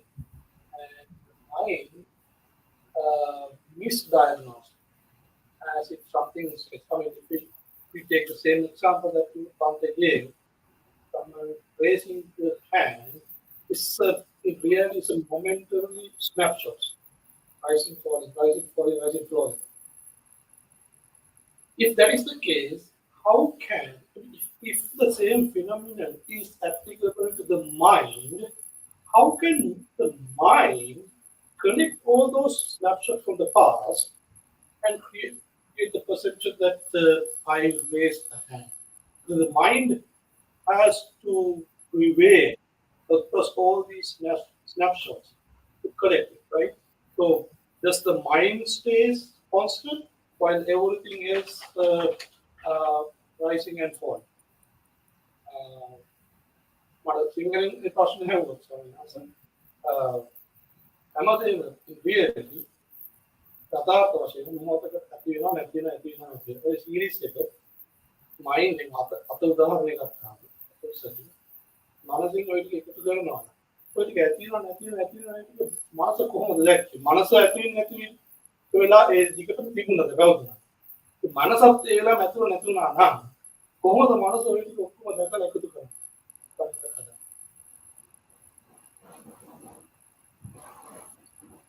To translate the question, or okay, I think it's okay. We can just translate the answer, Bhante Kusala. That's okay. Yeah. එතකොට අපි ගත්තොත් එහෙම දැන් සායනත් ප්‍රශ්න කියන්න ඕනේ නැහැ නේද මේ? නෑ සායනස්. මේ අපි ගත්තොත් මනසත් එක්කම තමයි හටගෙන නැති වෙනවා කියන දේ සිද්ධ වෙන්නේ. එතකොට it's with the mind that the arising and cessation takes place. එතකොට මේක මනසින් එකතු කරගන්නවා කියන එක සිද්ධ කරන්නේ දැන් ඒක එක දිගටම මනස තියනවත් නෙමෙයි. අපිට එක තැනක මනස හටගෙන නිරුද්ධ වෙනවා. නිරුද්ධ වෙනකොට අපිට ඒක බාහිර ඇති බවට ගත්ත සංඥාවක් ඉතුරු වෙනවා. ඉතුරු වෙනවා කියන්නේ කොහෙවත් තියනව නෙමෙයි. ඒ තියෙද්දිම තමයි බාහිර ඇති බවට දැනුම තියෙනකොට තමයි ඒ හිත නිරුද්ධ වෙන්නේ. So the mind arises and disappears, leaving a perception that the arising and ceasing took place. එතකොට ඒ දැනුම කොහෙවත් තැම්පත් වෙලා තියෙන තැනක් එහෙම ඇත්තේ නැහැ. අපි දැනගත්තා ඒ දැන ගැනීම එතනම නිරුද්ධ වුණා. So we realized it, we knew about it, and immediately it vanished. It doesn't get stored anywhere. ඊට පස්සේ නැවතත් ඒ වගේම අවස්ථාවක ඒ සිත උපදිනකොට අපි නැවත කර්ම විඥානයේ අත්දැකීමෙහි යෙදෙන ගතියක් මානසිකාර කියලා ලක්ෂණයක්. So when in the next moment when it arises in the karma consciousness, there is manasikara characteristic, attention characteristic. එතකොට මානසිකාර කියන එකෙන් අර නිරුද්ධ වෙච්ච ධර්මයන් අරමුණු කරන්න පුළුවන්කම තියෙනවා. So with the attention aspect, you can focus on what has been ceased. එතකොට අපි ඒකට කියන ආශ්‍රව ධර්ම කියලා. So we call it the Ashrava dharmas, the dharmas of flows, defilements. එතකොට අපි බාහිර ඇති බවට මනස ඇති කරපු පුරුද්ද විඥාණයෙන් ඇසුරු වෙනකොට අපිට ඇති අතයි මේ කියලා මෙතන හම්බෙනවා. So habitually when we have associated it with the mind, we meet that there is this hand that exists. දැන් මෙතන අත අපි දකිනවා ඇති බවට අපි ඒ පිළිබඳව කල්පනා කරනවා ඒ සියල්ලම එතන හටගෙන නිරුද්ධ වෙනවා. So we think that there is this hand, and right there, having it arisen, it also disappears. ඊට පස්සේ අපි මෙතනට අත ගත්තාම අපි කිව්වොත් මෙතනදි අපි අර විදිහටම මෙතන අත තියනවා කියන එක දැනගෙන හිත නැති වෙනවා. So now when we have taken the hand up here, having known that, it also disappears. ඊට පස්සේ වෙනම හිතකින් අපි කල්පනා කරනවා අර පුරුද්ද ආශ්‍රව ටික අරමුණු කරමින් කලින් මෙතන තිබුණ අත තමයි දැන් මෙතන තියෙන්නේ. So with a different thought, we now think that the hand that was there is the hand that is here. අපි ඕක තේරුම් ගැනීමට ওই විදිහට කතා කළාට ඕක ඔය හිත තුනක ක්‍රියාවලියක් නෙමෙයි. ඕක හිත දහස් ගණනක ක්‍රියාවලියක එකතුවක්. Although for our understanding, we think that it is the work of 3 thoughts, but it's hundreds and thousands of thoughts involved in here. එතකොට ඒ හිතක් හටගෙන නිරුද්ධ වෙනකොට නිරුද්ධ වෙච්ච හිත අනිත් හිත උපදින්නට ප්‍රත්‍ය වෙන ප්‍රත්‍යතාවයක් තියෙනවා. So when a thought has been arisen and it has ceased, for the next thought to arise, there is also cause. මෙතනින් මේ හිත නිරුද්ධ වෙනකොට මේ හිතෙන් මේ හිතට යමක් නොගියට ඒ හිත අරමුණු කරගෙන ඒ හිතේ ලක්ෂණ ටික මේ හිතෙන් ගන්න පුළුවන්කම තියෙනවා. So although there is nothing that goes from this thought to another, but there is a way that the characteristics of this thought can be grasped by the other. ඒක හරියට මම මෙතන දෙහි කැල්ලක් කනකොට මහත්තයට කෙලවෙනවා. It's like when you are chewing something here and a saliva comes in your mouth. එතකොට මෙතනින් එතෙන්ට යමක් ගියේ නැති වුණාට මහත්තයා මෙතන දිහා බලලා අරමුණු කරගත්තාම මහත්තයට ඒක ඒ පිළිබඳව සංජානනයක් ඇති වෙන නිසා යම් වෙනවා. Although there is nothing travels between here to your mouth, it's the perception of it that creates these conditions in you. ඒ වගේ එක හිතක් හටගෙන නිරුද්ධ වුණාට දෙවෙනි හිතෙන් අර පළවෙනි හිත අරමුණු කරනකොට ආරම්මන ප්‍රත්‍යයෙන් ප්‍රත්‍ය වෙනකොට ඒ හිතේ ගති ටික ඔසවලා ගන්නවා මේ හිතට. So when one thought has arisen and it disappears, the attention to it creates conditions, and that gives a sense that this is lifted up to this level. This hand is lifted. ඔය එකකට එකක් ප්‍රත්‍ය වීම පිළිබඳව අභිධර්ම පිටකේ පඨාන ප්‍රකරණේ සූවිසි ප්‍රත්‍ය විභාගය තුල අපිට පුළුවන් බොහොම ගැඹුරින් ඔක ගොඩාක් තව ගැඹුරට සාකච්ඡා කරන්න. How one thing connects to another can be understood based on the Abhidhamma Pitaka's Patthana compendium, Patthana Prakarana, and where it discusses about 24 courses, Suvisi Pratyas. So that's where it has been discussed in detail.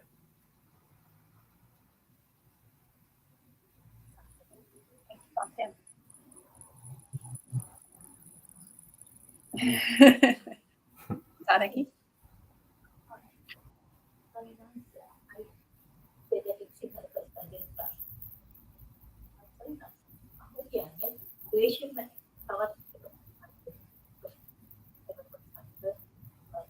Is fear also a form of anger or බය කියන එක ද්වේෂයේම තව එක පැත්තක් තමයි අරමුණත් එක්ක අපි දැකීමත් එක්ක උපදින දෙයක්. ඒකට පදනම් වෙනවා තණ්හාව. ආත්ම තණ්හාව නිසා බය තියෙනවා. So fear arises as a result of anger, and there's also the sense of a self in there, this perception of a self.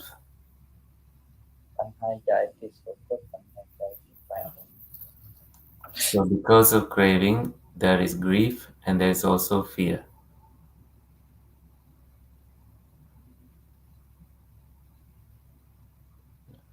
I will ask him. Previously talked about the craving aspect that is connected with it, but I have to go. Okay. All right. Well, thank you so much, Bhante Kusala, for translating, and most importantly, thank you, Bhante Kumāra Kassapa, for sharing 2.5 hours of Dhamma on your birthday. What an incredible gift. All right. Well, we can finish the program with 3 sadhus. So really excellent, excellent, excellent appreciation. Sadhu,